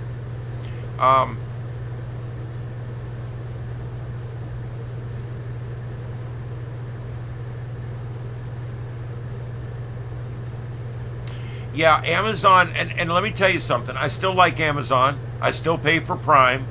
This was only like strike 2, but it still pissed me off. And where are you going to go? There is no equivalent to Amazon. There's all these bullshit sites, but Amazon's the only one that offers a true 100% return policy. And I used it. I ordered a DMR radio.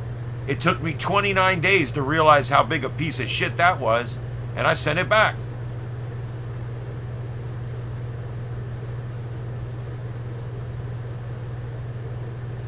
I've never had them deliver past about 9 p.m., but I have had them come up to as late as 9 p.m. They don't come into my neighborhood after 9 p.m. or they get their shit rolled.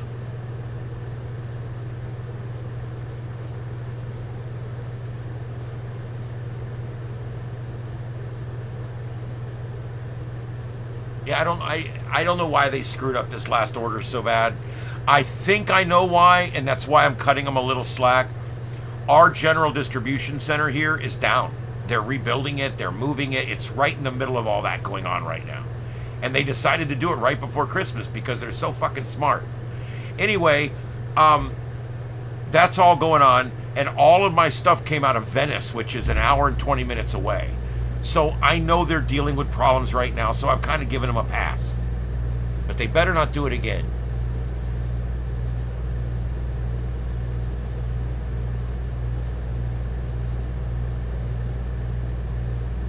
Yep.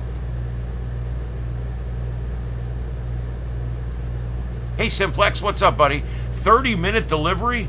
They got to do that with drones, I guess, huh? There's already towns doing the Walmart drone thing. They come out, they set up your yard with an LZ, a landing zone, and they get everything all set up, and then when you order something, that just brings it to your house and drops it off.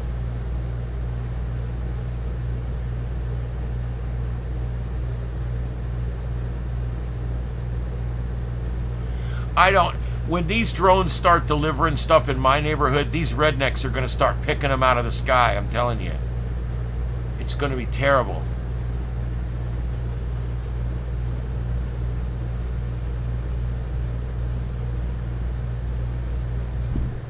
You ever notice your local news? It's all police blotter. I can't stand that. Local news. Shooting, stabbing. Now, in my town, it's probably not quite this bad, but if you were in a big town, like Atlanta, shooting, stabbing, robbery, burglary, home invasion on the wrong house. At some point in there, they discuss something that has to do with you. You know, that's the part that gets me about news. All the shit they report on the news has nothing to do with you. Does it affect you if the bank 2 counties over got robbed by some asshole and got caught? Does that matter? No. Some guy got killed on a road in Lehigh. Does that matter to me? No. Doesn't affect me at all. I didn't know the guy. It's sad, but I don't, you know. All the things that the paper puts in the paper, if you still get one of those, 90% of the news that you get on your news doesn't affect your life at all. It's bullshit. Do you know what affects your life more than anything? Your city and county government. Yet your local news hardly reports on them. There should be a reporter in every single county meeting and city meeting, and they need to be in there up these people's ass, and they're not doing it. They're not doing their job. They're not journaling, and they need to. Mama, she's walking around with my POTA pen. My POTA pen. She picks it up with her claws and carries it around. She thinks I'm going to end up losing it because I won't know where it is. There, she likes it because with that clasp on the back. Look at her. Can you see her? She's literally carrying it around. Do it again. Oh goodness.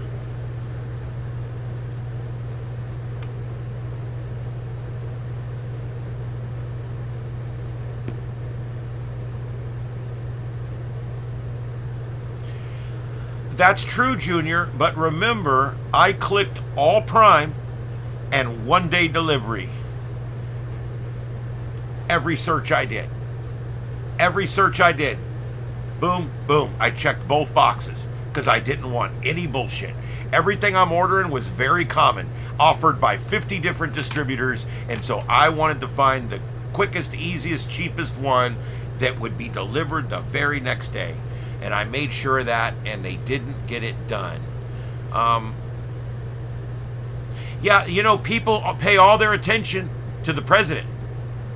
They pay all their attention to Biden and Trump and Obama. And you know, the truth is, you're affected much, much, much more by your mayor and your county and your city wardsmen, your county commissioners, your code enforcement, your law enforcement. These are the things that directly affect your life. They directly affect the survivability of your next emergency. They directly affect your quality of life. You never hear about it on the news. All you hear about is Donald Trump, Donald Trump, Donald Trump, president, president, president, United States, federal government.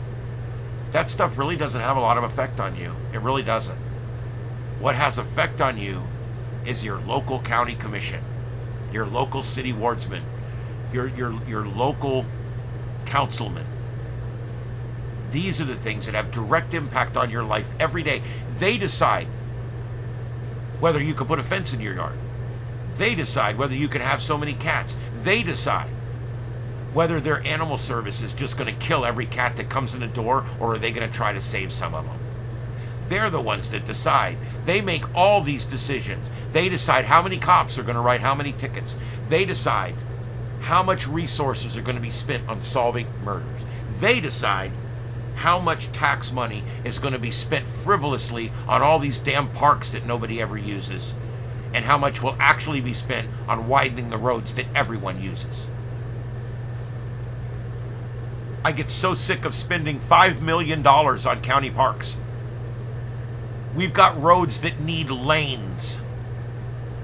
We've got areas that need parking lots. We have services that need to be provided.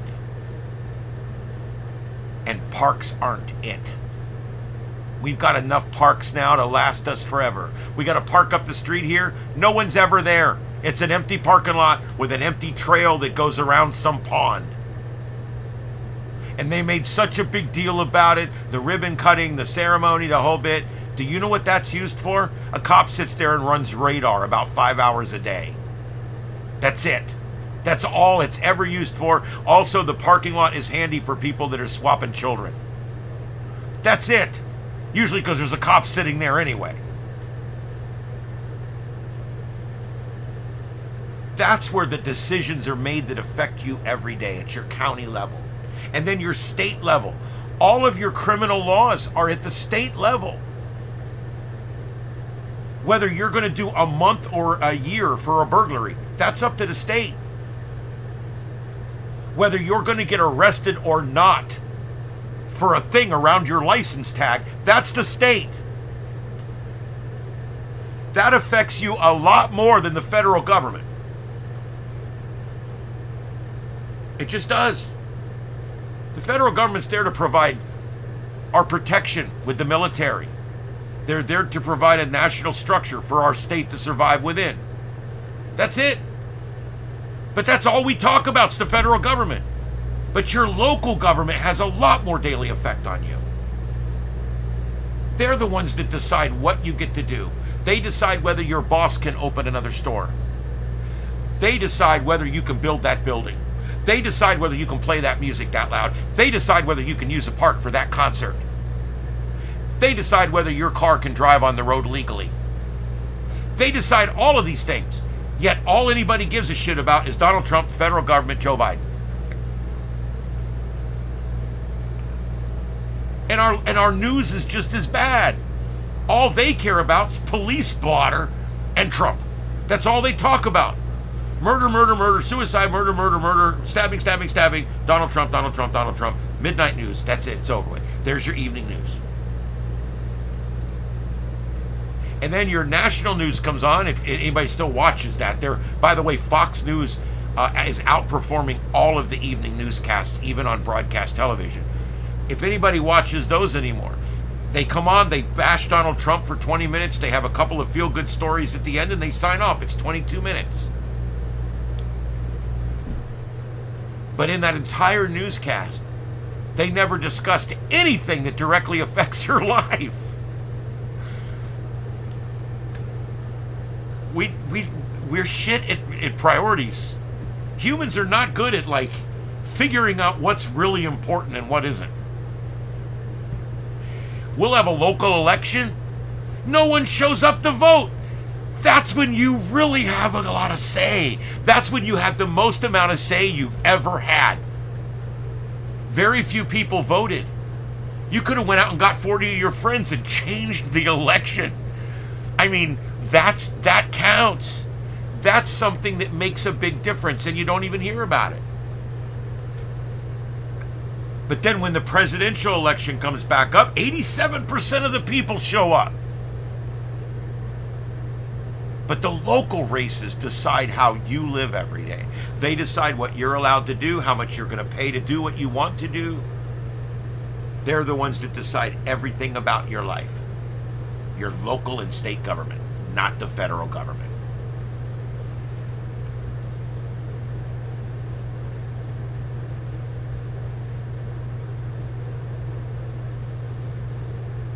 Yeah, 65 decibels is a pretty low threshold. Is it 65 decibels at the property, at the other people's property? I can understand that.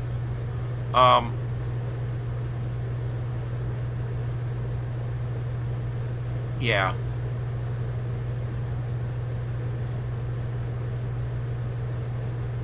Well, sometimes you can get the turnout when you really need it.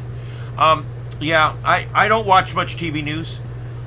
You know, I work at a Fox radio station, and I do turn on Fox News when there's big breaking national or international news. I'll turn on Fox. I think it's a good source. But no, I don't watch nightly news or any kind of news with any. But I also, because of the job I do at Fox, I'm very immersed in the news every day. So I really don't need to watch news.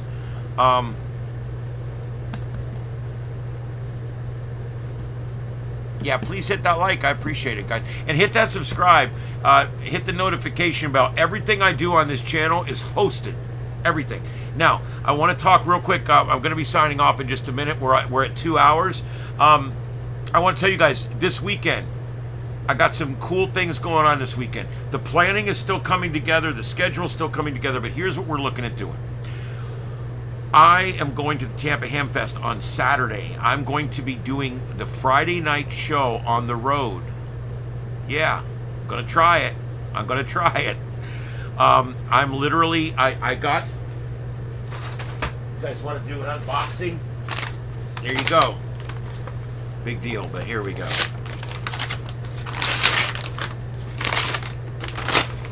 Speaking of Amazon.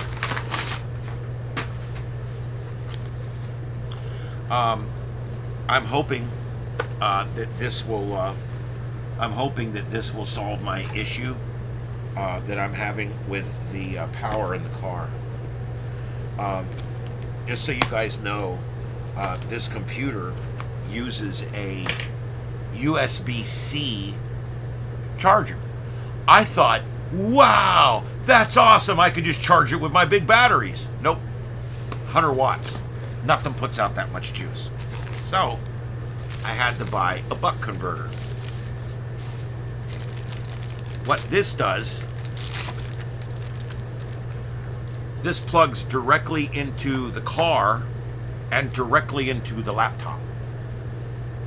So it's a computer adapter, but instead of going 110 AC to 5 volts DC, it's going 12 volt DC to 5 volt DC. It's an easy conversion. It's a buck. It converts it down. It's down conversion. Basically what happens is it's just going to convert this into this. It's really close, direct current. And there's a little box here. It even has an extra little USB plug on it that you can piggyback something else off of, which that will run my little monitor that goes with the laptop. So this should be working. I'm going to be testing it probably tomorrow or the next day. I'm going to stick it in my car with the laptop, and I'm just going to let it sit there and run for a while and see if it works. Yeah, this is the way to go, because here's the problem. When you hook on a big 200 watt inverter, okay, you're either inverting or you're converting, okay? And what you're doing is you're taking 12 volt power and you're up converting it to 110 volts alternating current, okay? Then you put the power supply in there and you're converting it back down again, okay, to 5 whatever volts direct current. So you're literally up converting it and then down converting it again, and it's extremely inefficient. Up converting from direct current 12 volt up to 110 AC is wildly inefficient, and then you convert it right back down again to below what you were already at. You know, it's just ridiculous. It was wasting so much of the juice that it was popping the fuses, and I couldn't charge the computer. The computer, while broadcasting, will only last like an hour and a half on the battery at the most, because it's running cameras and it's running everything else. This should solve my problem. And so this just came today. It was laying out by the gate when I got home tonight. I ordered this a couple days ago. It was delivered on time. I'll mention that. So I will be testing that here in the next couple days.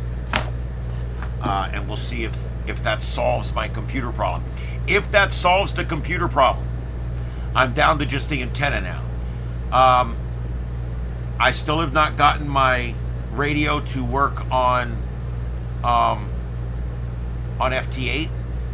I have sent an email to Yaesu, no reply. I have sent a request for assistance to HRO, and it's been over 48 hours, no reply. So I'm getting a little disheartened. I spent $1,200 on a radio, and neither the manufacturer or the sales company will even return my emails. So I'm considering now going into just a return process and just sending it back, because if this is the way they're going to do me on service, if they're not even going to, if ham radio outlet will not even return my email, that's pretty bad. I'm going to go look real quick and make sure they didn't send something while I was at work today, just to make damn sure. And I'll check my all mail just to make sure.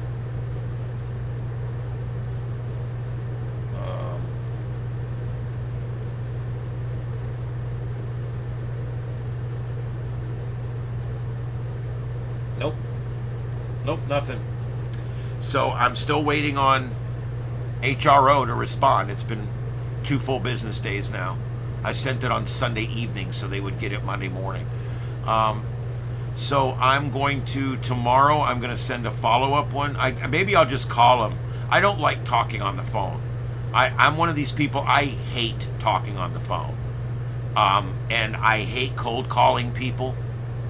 And I hate trying to deal with issues over the phone. I'd much rather deal in writing.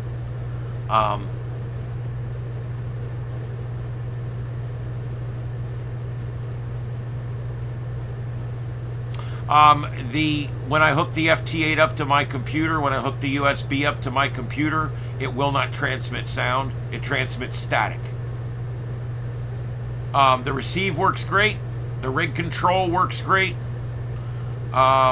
It took a lot to set it up. I'm not very happy with the drivers and how you have to manually install the drivers and all that. But I did everything just like you were supposed to do it. And I've done it on a Windows 11 machine and also 2 Windows 10 machines. And every machine I set it up on does the exact same thing. When it goes to transmit, it transmits. That's what goes out over sideband. Silence and static, intermittent.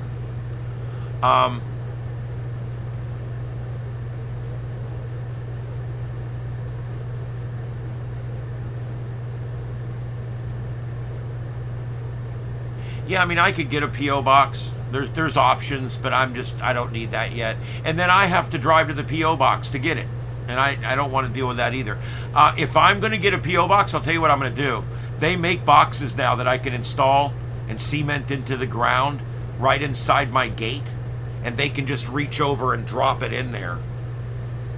There's trust me, there's other solutions out there.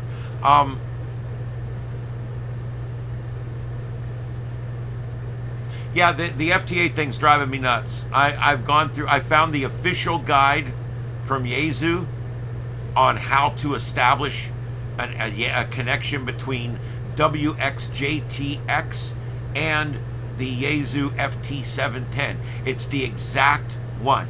And I even checked to make sure that my firmware numbers were all high enough to use it and everything. It's all there. And I followed the procedure from start to finish exactly on 3 different machines, and it does the exact same thing on all 3 machines. Then I went and realized everybody that did a video on how to hook it up has different settings. I found 5 different videos, and in every video there's different settings for the WSJTX side, and in some cases different settings in the radio. So I don't know.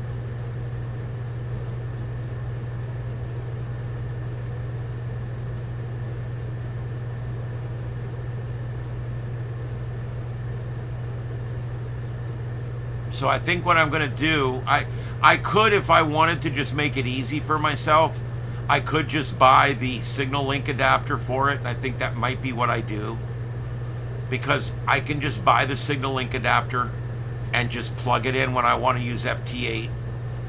And then I don't have to worry about all these freaking settings in the computer and all these settings in the radio.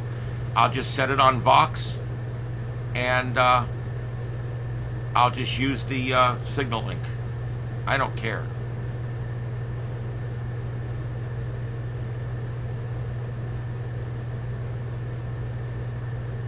It just sucks because the actual reason I bought this radio is for that. And I'm going to do a review on this radio. And it's not looking like it's going to be a very good review right now.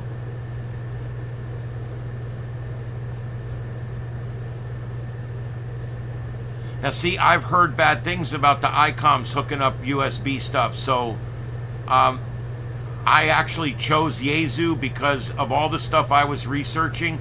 It had the easier interface. But of course, I probably looks like I've screwed up.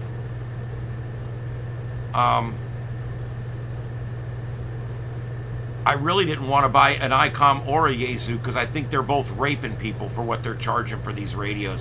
$1,200 and they won't even return my email.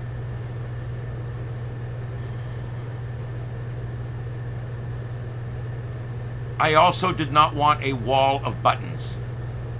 One of the reasons I bought the FT710 is it had the least amount of buttons on the front.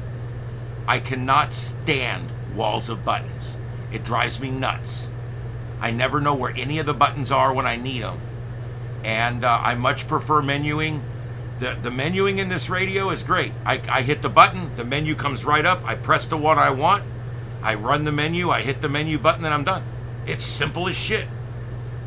But then I got these buttons all over the top of the radio. I hate that.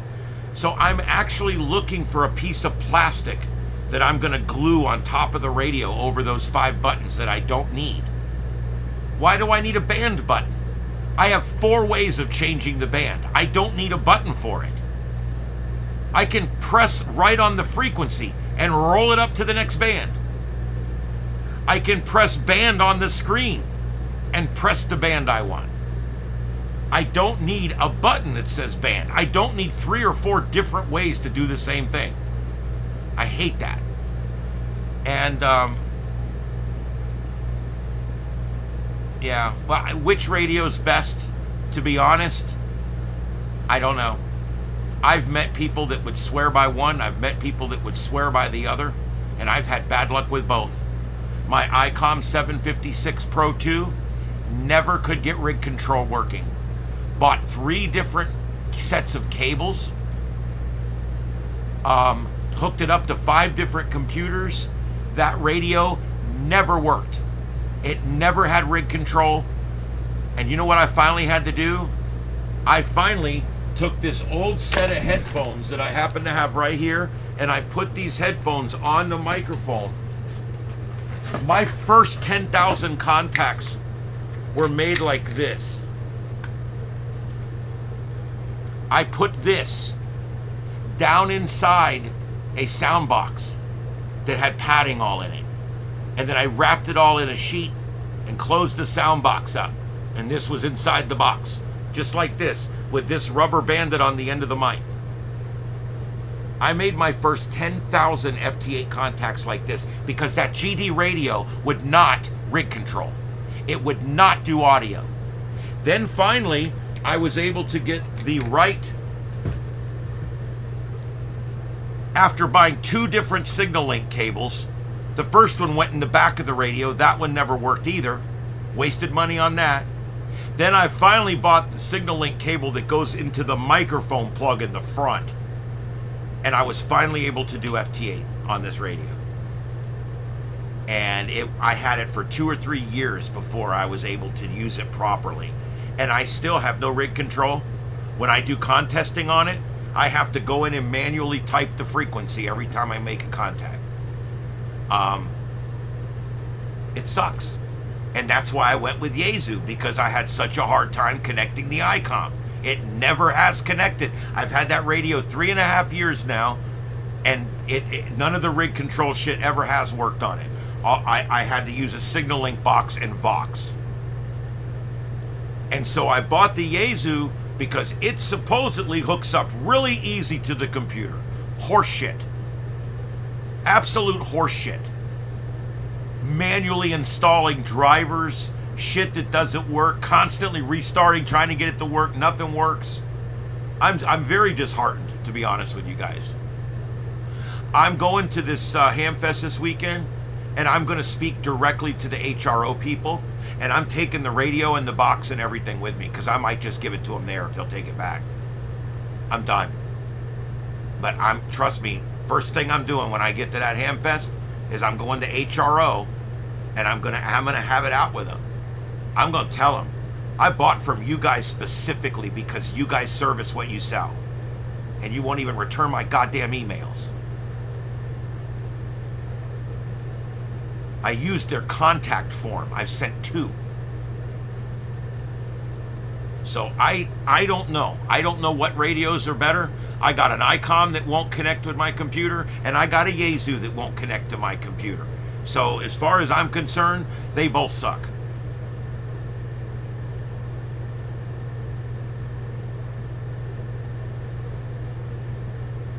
I'm done with it. They charge way too much for them. This radio, it cost them $200 to make that radio and have it shipped to this country. And they turn around and charge me $1,200 for it. I mean, it's a rape and a kiss. It really is.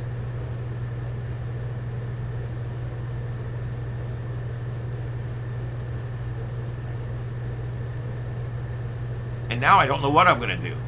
If I don't like ICOM and I don't like Yaesu, what's left? Kenwood? I don't really like their stuff. I don't like the way it looks. I don't like the way the screens are. I haven't seen much from Kenwood that's that advanced, really. No, it does not have a built-in sound card. It requires a serial port and a audio port in the back. The serial port's for the audio, and the audio port is for the rig control, which none of it ever worked. The Yaesu is a FT710. It's brand new. Just bought it.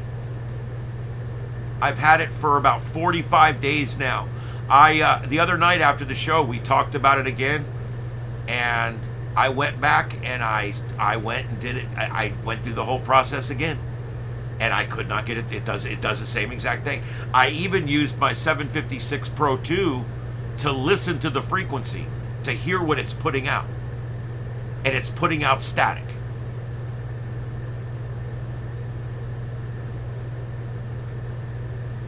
Yeah, well, I've already bought this radio, so I have to decide if I'm going to send this one back or what. I don't know. I did save all the boxes, the packaging. I can put it all back in all that. I cut the wire. Other than that, it's all pretty much the same.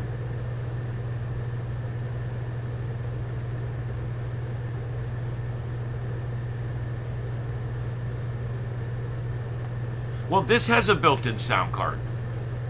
And the built-in sound card works for coming from the radio. It just doesn't work going back in. Well, guys, I'm not buying another one of these radios. I'm really, if I send this one back, I'm just not gonna buy another radio right now. I'm kind of done with this. I'm very pissed off at this whole thing. I'm very pissed off that ham radio outlet will not contact me back. I'm really upset that they sent me that they literally sold me a radio that doesn't work, and then they won't even talk to me to help me.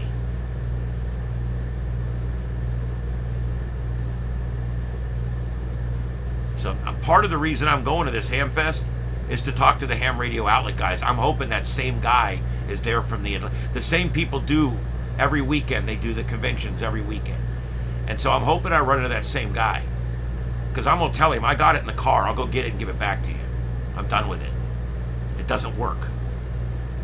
The reason I bought that frickin' radio was to do FT8 on it. And I've sat here for 45 days not able to do FT8 on it. That's why I'm thinking about just ordering the signal link cable. At least it'd get me on the air. But I really didn't want to have to deal with that, you know? It's just one more box and one more wire you got to hook up and one more thing. Every time I go somewhere to do anything, it's one more thing I got to take out of the box and plug into here and plug into there and plug into here. I don't want to deal with it. I really wanted the radio to just do it. I'm so sick of buying used radios. I want a new radio. I want a radio with a waterfall. Nobody sells radios with waterfalls. They only buy radios with waterfalls. Every used radio I saw at that last convention did not have a waterfall. That's the standard. If you have a waterfall, you're good. If you don't have a waterfall, you're not going to be able to buy a used radio that has a waterfall. So you have to buy a new one. What is FT8? FT8 is the #1 ham radio operating mode. It's digital. Computer to radio, radio to radio, radio to computer. And it sends short, brief signals, and it works really good with low propagation. I've spoke all over the world with it. I've got almost all of QRZ's awards right now that I've earned on it.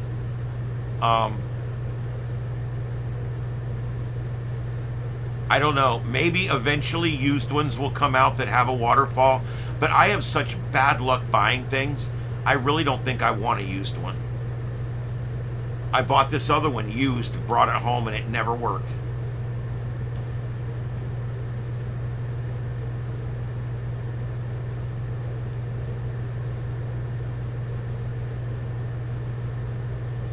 I don't know. I'm disheartened because I've waited 5 years to have my first new rig, and I've got it and it doesn't work. It's great. And the people that sold it to me won't speak to me.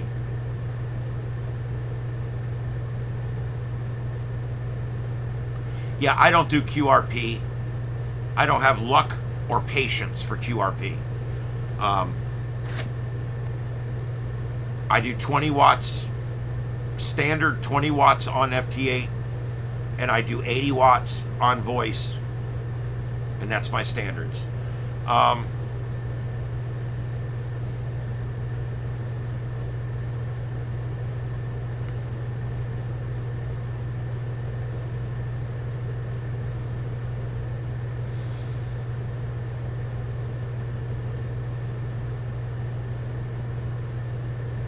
Yep, I don't know. We'll figure it out. I'm taking the radio and the boxing and everything with me. And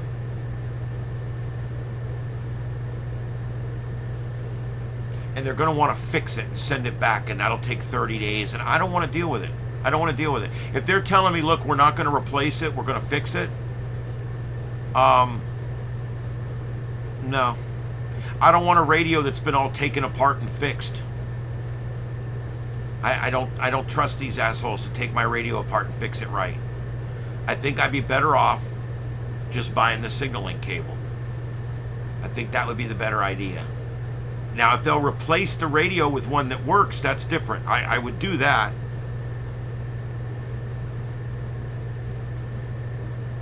They're supposed to take returns up to 90 days if it's not working right. But they only take returns for 15 days if it's just a swap out or a change. But this isn't a swap out or a change. It's broken.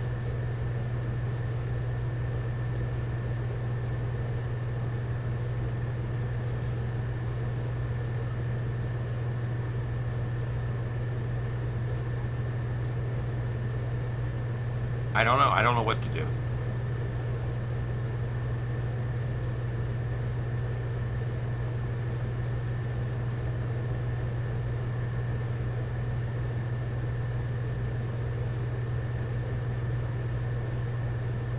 I should just bring it in and sit it right on the table, right?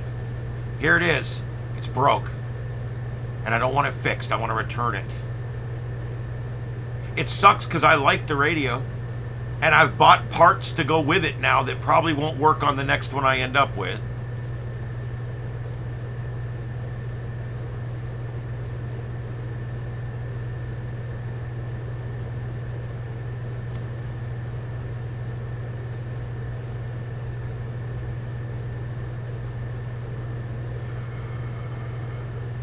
Yeah, they should have gotten right back to me, but they didn't.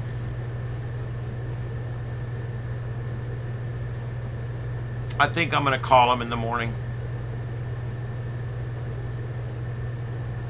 I've heard a lot of good things about HRO. I wouldn't have bought from them. I specifically bought from HRO, and I specifically bought this radio. And it looks like they were both bad moves.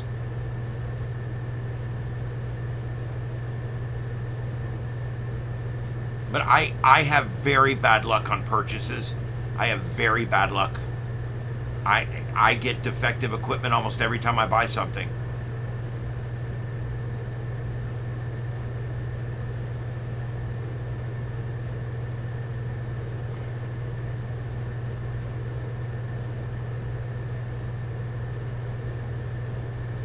They can't restock a radio that's broke.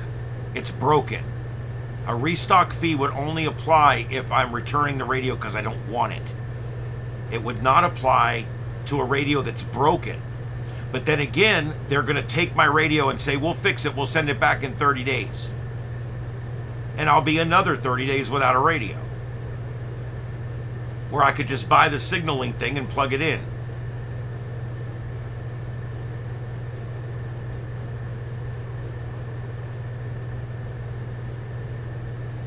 Yeah, I don't know. I don't normally use these companies. I normally buy everything from Amazon.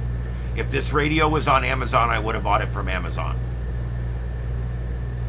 Because Amazon has an absolute return policy.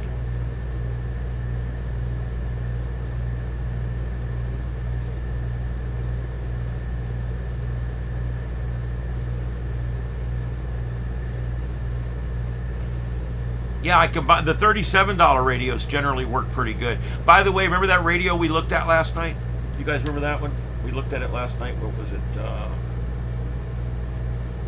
The Radtel RT880. Yeah, mine arrives day after tomorrow. I already ordered one. I'm gonna do a review on it. Tri-watch, crossband repeat. The frequency range is nuts. It has a second connector under. You take the channel knob off, and you can hook in an HF antenna and stuff.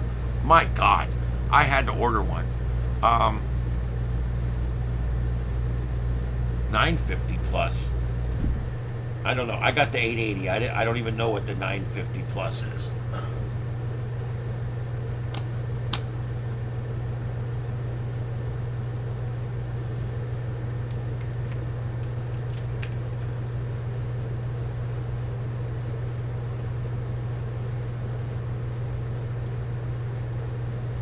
Oh, there's the 950 Pro.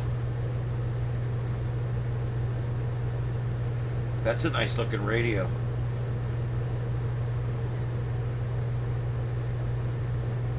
I like it, except it's got the dissimilar headphone plug. I don't like those. But the reason they put those Motorola style headphone plugs on there is because they can make the radio watertight.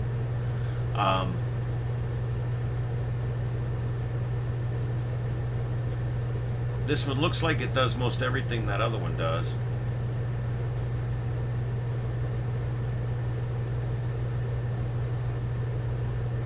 I prefer the standard.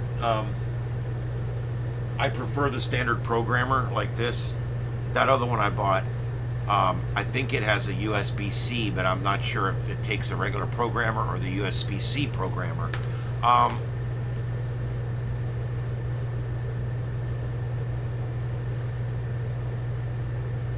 It has turning knowledge. Well, I don't know what that means.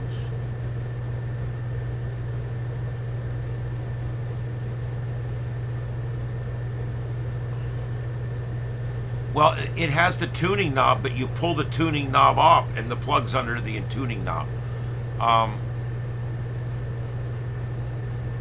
Yeah, I didn't know about these. These are $15 more. I could order one of those, but I think I'll be good with that other one for right now. Because I've got all my other ones too. I've got my 25, my 32, my 5RM. I've got like a bunch of them now. My 17. I mean, I've got so many of these radios now, I don't, I could give one to all my friends and I'd still have 3 left. Yes, Mama Katie. Can I help you, big girl? Oh, all right. I'm surprised I think Ed's already in the bedroom. Because if he was out, he would have already been here harassing me to go to bed. Knob gobbler. There you go. Yeah, VTX, man, I sent you the specs on that radio. I'm impressed. The Tri-Watch got me. It'll watch 3 channels at the same time. It also has an individual UV meter or VU meter for each one. I like that. It also has a spectroscope, which I thought was really cool for a little portable radio.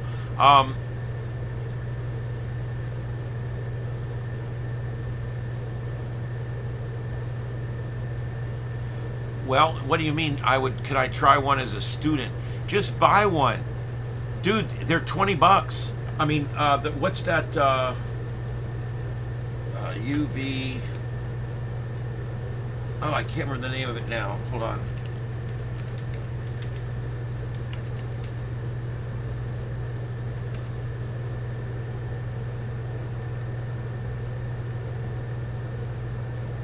$17R.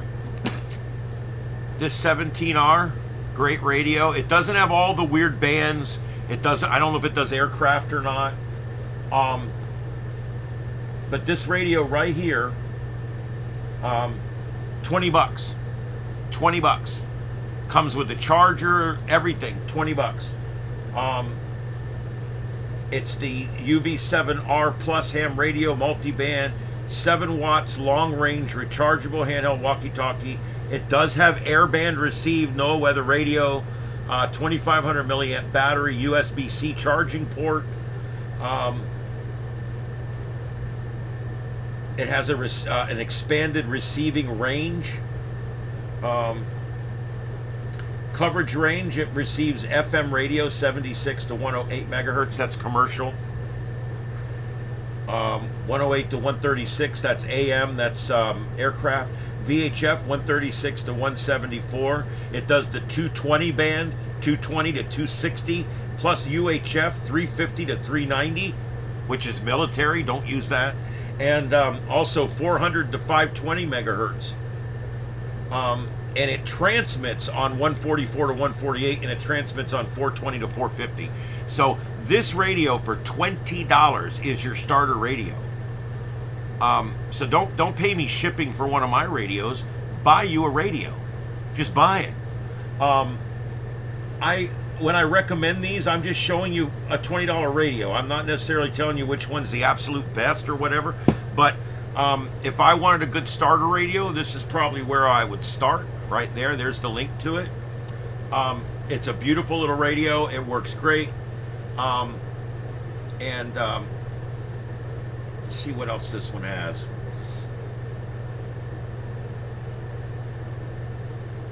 It's got frequency copy, which means you press a button, transmit on the other radio, and it copies the frequency over. Pretty damn cool. Yeah, the 880 also does those as well. I found that to be very interesting. It does sideband. The frequency ranges for the 880 is about the same as the other one, the 950. It's crazy. It is crazy. It receives in sideband. I think it only transmits in FM. It's not really clear about that, but it does receive in a bunch of different modes, which is really cool. But yeah, that's what I would recommend. And then if you want to add $13 to it,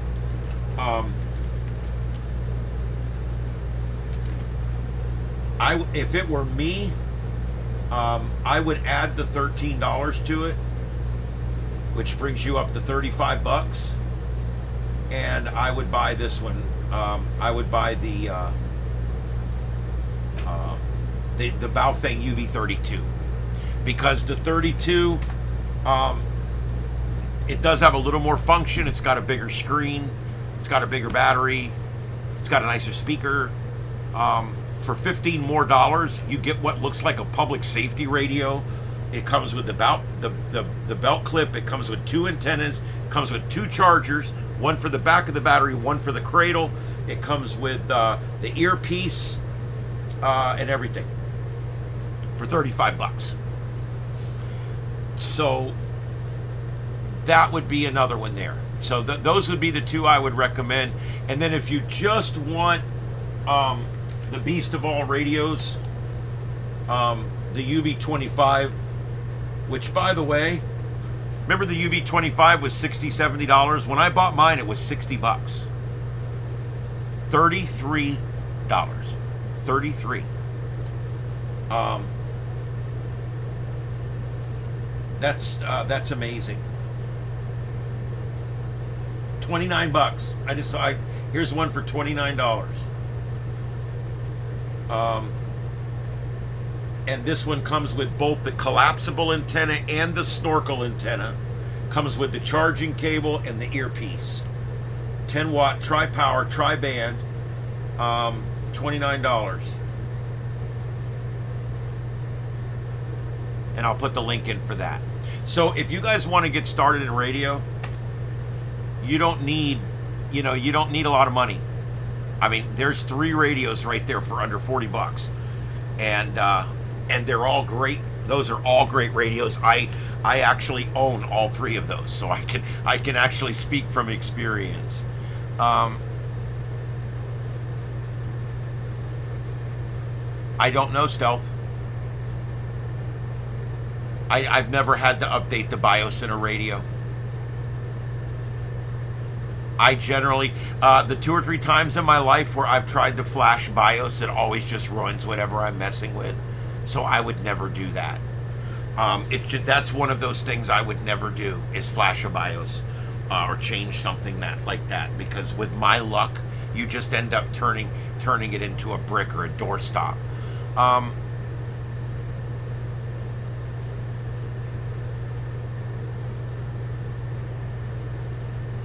Hey, Victor, what's up, buddy?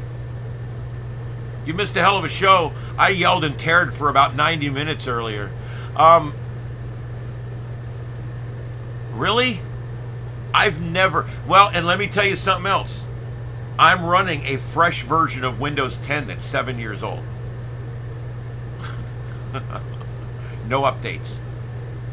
First thing I do, I unplug the computer, I install Windows 10, and then I go in and I disable all of the updating.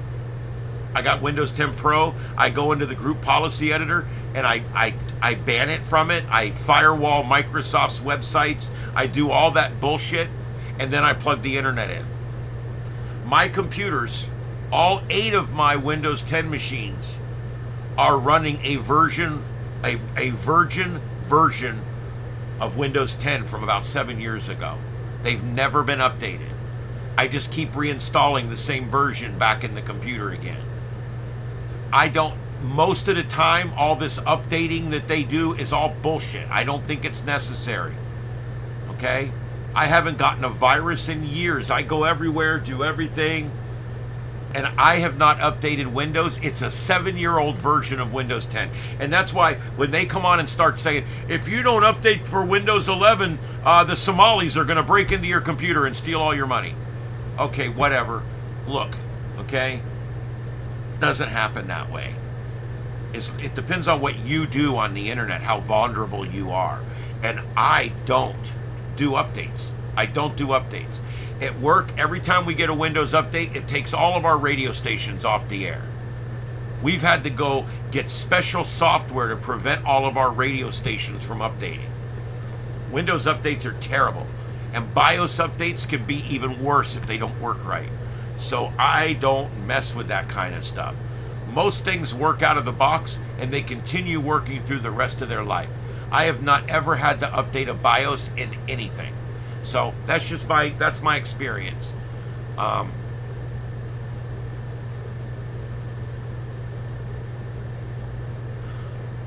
Yeah. Now, if you can get it to work, do it. I mean, I'm not saying that I'm right and you're wrong. As a matter of fact, you're probably right and I'm wrong. But this is what I do. I get things. I start it up.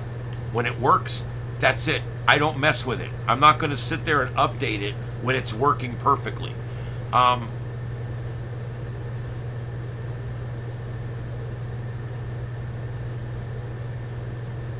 Yeah, well, I run a virtual machine in my computer, and I have Windows XP and Windows 7, and also I have Linux Ubuntu installed in my virtual machine.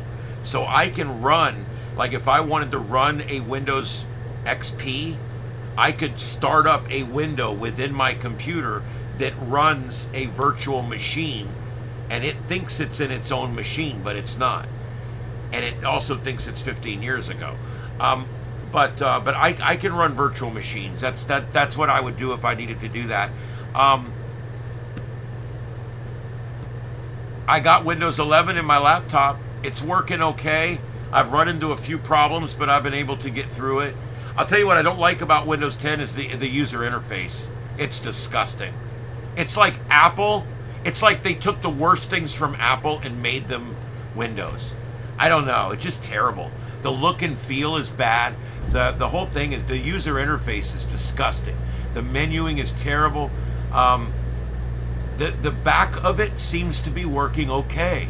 People aren't having big, huge problems like they did with 8 and stuff like that. Remember, this is in every other system. Every other Windows system is a disaster. And remember, 8 was a disaster. 10 was good. So I can only expect 11 to be a disaster. So far, it seems to just be the user interface that's a disaster. It doesn't seem to be completely a disaster, and that's good. The good news is, I found a program, I've already told you guys about this a couple times, I found a program that turned my Windows 11 machine, it made it a Windows 10 user interface. So I now have Windows 10 File Manager, Windows 10 Settings, Windows 10 Desktop, Windows 10 Taskbar, and so mine looks just like all my other machines now.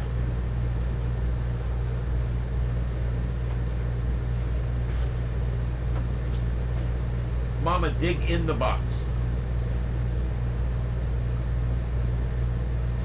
There you go. There you go. Cat showed up feral. She's never used a box. I moved her indoors about a month ago because she almost died.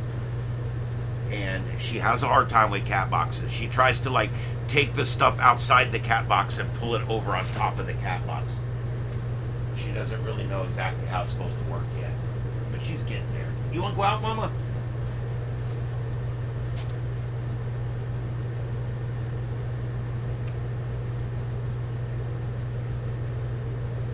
Okay, whatever. Oh, there you are. I was looking for you over there, and you somehow ended up over here. Did you transport in? I could tell she got sick. Look at the back of her head. See her ear right there? It turns white. The last time she got really ill like this and almost died, she turned white. I'm like, this cat's gonna die. She's done. Turned white. And I don't mean a little white. I don't mean on the tips. I mean the bitch was turning white. And then suddenly it just started turning back around. And she slowly over the next 6 months became a black cat again. But it almost killed her. It's doing it again. Her hair behind her ears is all turned white now from that big illness a month ago. This poor cat she's had a pretty good life, but she's had a few bad bouts.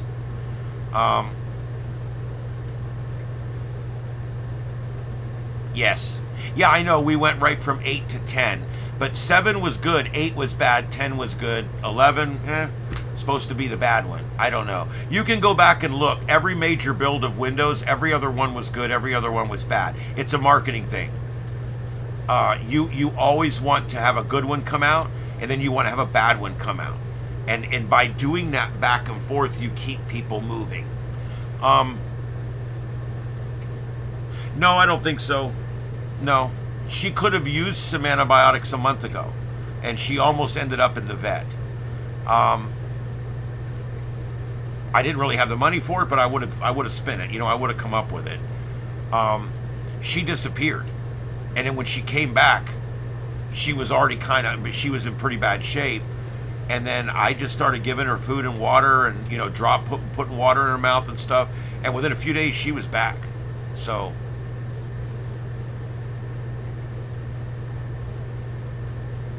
yeah, you can download XP. You can download all the old versions and install them into your virtual machine.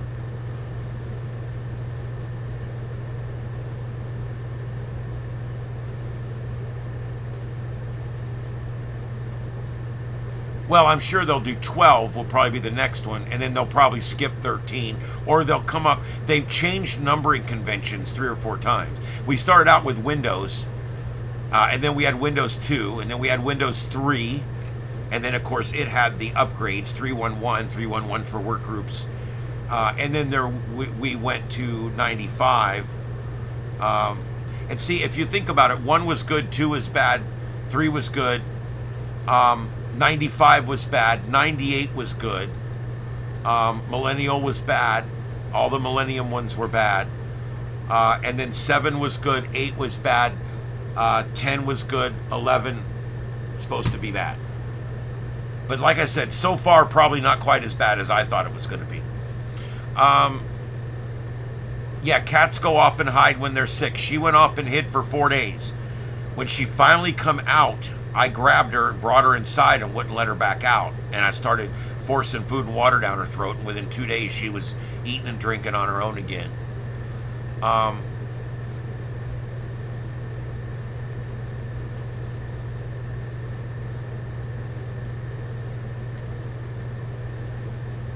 Yeah, we've got a very diverse age group here in our chat, and I'll tell you that. We've probably got 60 years between our youngest and our oldest chatter tonight. But that's good. I like that.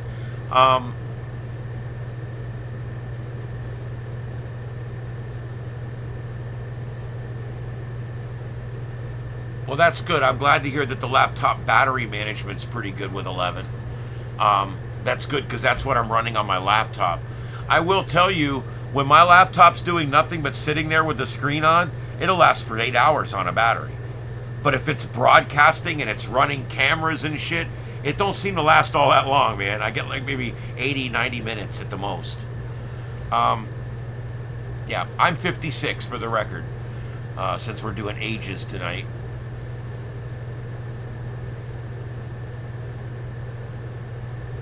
I was born in 69, dude. Yeah.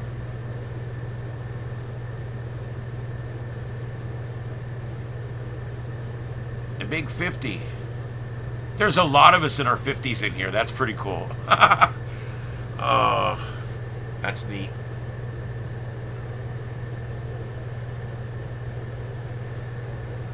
All right. And we are simulcasting tonight over on Starship After Dark. And if you guys haven't checked it out yet, please go over and check out Starship After Dark, where we actually have a live stream going of different views of the auroras and different things. I had it all up because I thought we were going to have a big aurora night tonight. And I'm actually simulcasting on that channel as well. Our broadcast here is being simulcast over there. So there may be some folks over there. I'm pulling up the chat room now to see if there's anybody over there. But you guys don't forget to stop by there and throw a like in there and subscribe to that After Dark channel. Don't hit the subscribe on After Dark, because After Dark is, I put up all kinds of stuff on there and I don't want you to be bothered. Here we go. I don't think there's anybody even in there right now. But I'm going to get the link for you guys. Here's the link. Oh, shit. Get out of there. All right, here we go. All right. This is the link to the other video. If you guys could maybe just stop by and put that on for a little while after we get done here, because I'm getting ready to sign off. Yeah, I appreciate it. Yeah, it helps. And if you, the best way to help, do you want to go out, Mama? What's wrong? You want to go out? Here you go, baby doll. There you go.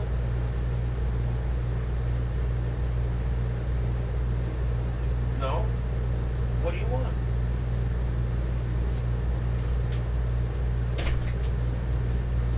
She's being all rambunctious for no reason. All right. Yeah, I don't use a vanity call either, because they issued me my call letters and I'm fine with those. And I'm not giving them $35 more so that I can have what I want. And I went looking for a vanity and I just couldn't find one I liked anyway. Yeah, thanks, Gator. I see that you're over there chatting sometimes, and I do appreciate that. To finish what I was saying about 2 minutes ago, when Bleep started making noise over there, the best thing you can do to help a channel is to just leave it playing when you go to bed or whatever. I mean, if you really want to be honest, that's like the best way you can help out. Because you know the number one thing, viewer time, period. You can hit thumbs up, that doesn't matter. It does, it helps. But if you come into a video for 5 seconds and hit the thumbs up and leave, you actually do more harm than good. Because the number one thing they're looking at is how long did you stay in the video. Then the number two thing is, did you hit the like? And the number two thing is, did you chat? And then the number three thing is, did you hit the like? So the order of importance is time on the stream is number one, and then interaction is number two, thumbs up is number three. Yeah, you know, we were talking about this yesterday on my commercial show. People are looking for something different now. There's so much AI being generated. The new TV shows are not that entertaining anymore. It seems like we've lost our edge a little bit on TV. It's kind of weird. And also, I think there's also a change in a lot of what people watch. You know, 50 years ago, most everybody watched broadcast TV. Or 60, 70 years ago, everybody watched.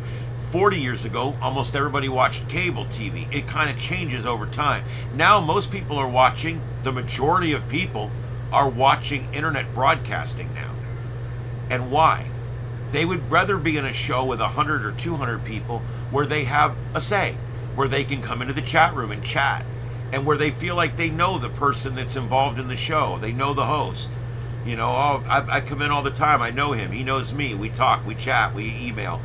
And they want that, what I call a micro environment, where I would rather have the guy that's got an audience of 200 than the guy that's got the audience of 200,000. Because the guy with 200, he's still interesting, he's still fun, and I can be part of the show. Because it's still small enough that when I chat, he sees me. And so this kind of show that we're doing here, what I call an interactive broadcast, this is part of where we're heading in the future. Because the programming out there that's not live, the programming that's not interactive, has just gotten to be boring. The old shows are harder and harder to watch, and the new stuff is just garbage. And so I think a lot of people are progressing to things like TikTok and shorts and even interactive content like this because it's different. I think cable and broadcast TV are all on their way out. They're all on their way out. Wouldn't be surprised if in 10 years we start to see broadcast signals going off the air.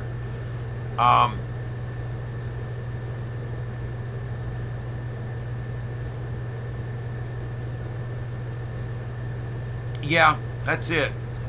And there's a lot of people liking talk radio now. And I think a lot of reason people are gravitating towards talk radio. During season down here, we're getting 130,000 people a night in our show. I mean, it's a huge show. Trey gets a huge audience. And we're the #1 show in our region down here, local show, and we're the #2 show overall. We're only behind Glenn Beck. So that shows you right there. I mean, when you got it going on, you got it going on. And a lot of people still listen to talk radio. Why is commercial talk radio surviving when commercial TV is starting to falter? Well, I'll tell you why. Because when you're in your car, it's easy. You just turn your radio on. It's there. It's every day. It's the same thing. And then when you get home, you're sitting on your couch. You've got a few minutes. You can go to Roku and find what you want, or go to Paramount Plus, or go to NBC All Access, or whatever the hell they call it now. And you can go and watch what you want to watch. You can go to Amazon, or you can go to, there's so many of them now, Hulu, Netflix, and you can pay a small subscription and you can have access to that content. That's the future of broadcasting. We're leaving a timed, commercial-driven, scheduled broadcast for stuff like this, where you come in every night, I'm here, we talk, and it's like a conversation, you know? And the chat is great. It keeps me going. Everything I talked about tonight, I didn't do any of the 3 topics I had. I'll do them tomorrow night now. Thanks to you guys. I just did you guys for 3 hours. Did it feel good?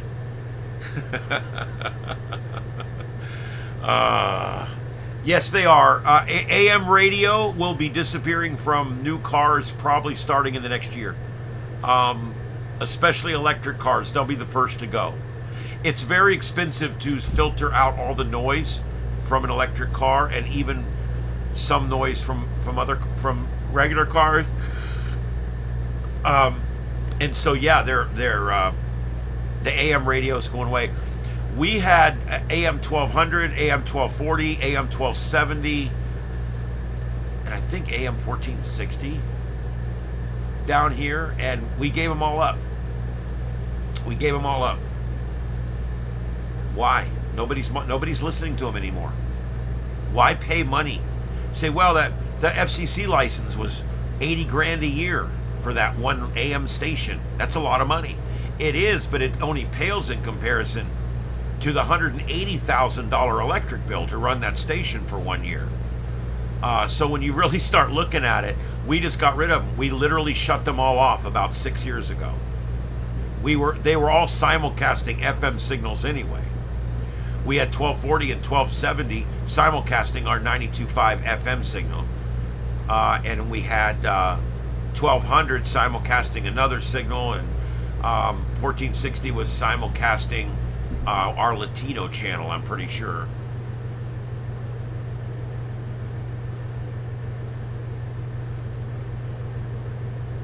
Wow.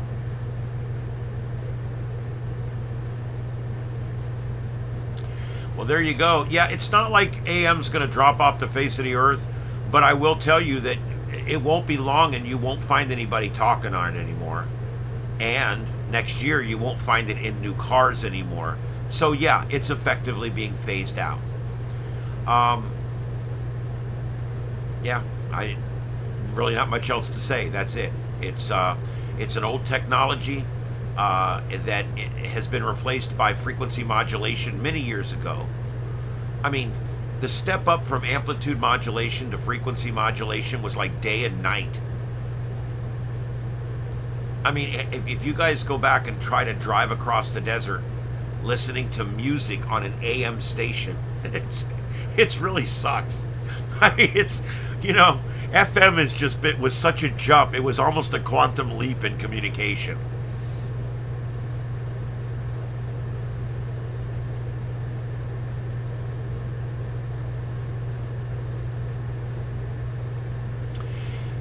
Yeah, VTX, when he comes in, he's got a Suburban that's like 16 or 17 years old, and it's all factory, 20 years old, I don't know what it is, and it's all like in great condition, and he just keeps putting new parts on it, and he's gonna drive it till he's dead, I think. My car's 13 years old. It's still a great car. Cars last a lot longer than they used to. When I was a kid, they were sending cars to the junkyard because they had 100,000 miles on it. I want you to think about that. We're getting 400,000 miles out of cars today. I mean, it truly is a big difference.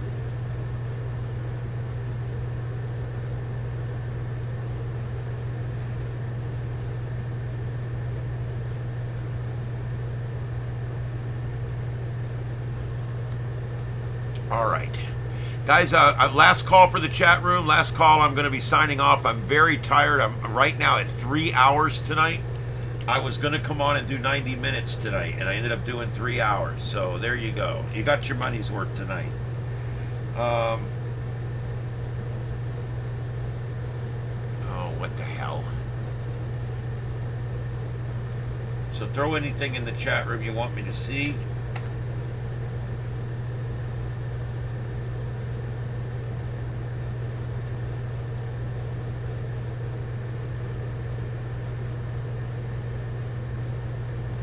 Yeah, everybody's going to get rid of the AM.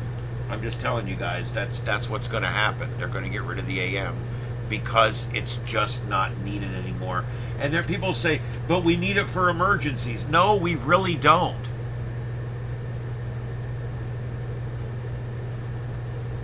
I mean, it's really pretty much an obsolete thing.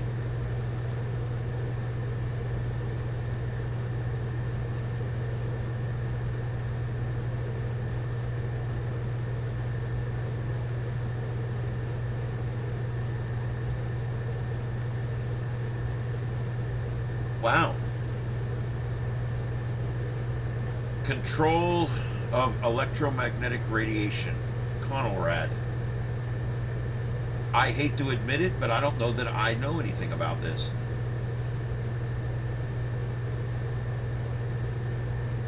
I will be researching that in the morning. When I get up in the morning, I spend about an hour doing a documentary or something. I love to learn in the morning. Yeah.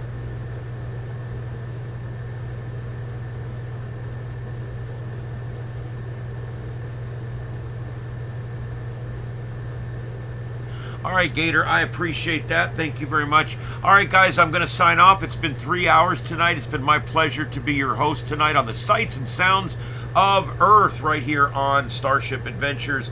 And we are on every night right here on Starship Adventures. Isn't that right?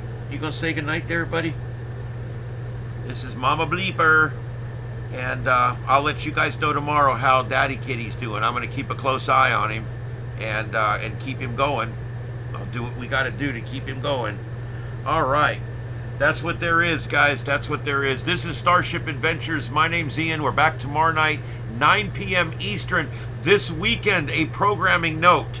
Friday night, I'll be going on about 9 o'clock with a drive show with the full computer and everything, but I'm going to be driving in the car, so there won't be the multi-screen or any of that. It'll just be the car cameras and stuff. But I'll also have the radio up. We might try to do some radio contacts. I don't know. Probably not, because I won't have my new antenna mount yet. But Friday night show will be on the road. Saturday night show is going to be in the car, but I'll be able to do the full show. And then Sunday night show will be back here in the studio again. So I'm planning on doing a broadcast every night, regardless of where I'm at. That said, also sometime on Saturday, I'm going to go live for about an hour, and I'm going to walk around and show everybody the Ham Fest in Tampa, and show you guys what's going on with the Ham Fest in Tampa. All right, and from there, that's what I have. So.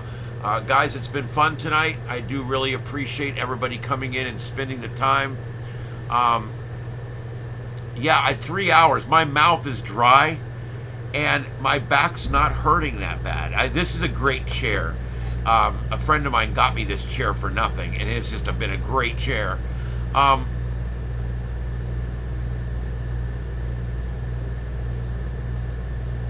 Yep. All right, well, good night, everybody. Is it Catherine? Catherine? Well, I know like Catherine is like Catherine Janeway from Voyager, one of my favorite Star Trek characters of all time. But I'm not sure. It looks like Catherine, if I had to make a suggestion. Anyway, I hope I'm pronouncing that right. Please come back. You're welcome here all the time. Even if you're not into radio stuff, we do radio stuff in little bits so everybody can still enjoy the show. And we're actually getting more people involved in radio, because whether you're into survival or whether you're into contesting or whether you're into technology or science, it all ties into communications, and it's a lot of fun. And so there you go. All right, guys, that's it. I'm done. I got to shut it down now. I have a hard time winding out sometimes. All right, live from Southwest Florida, broadcasting on YouTube, the world's largest broadcast platform, sending it through glass all the way to the internet.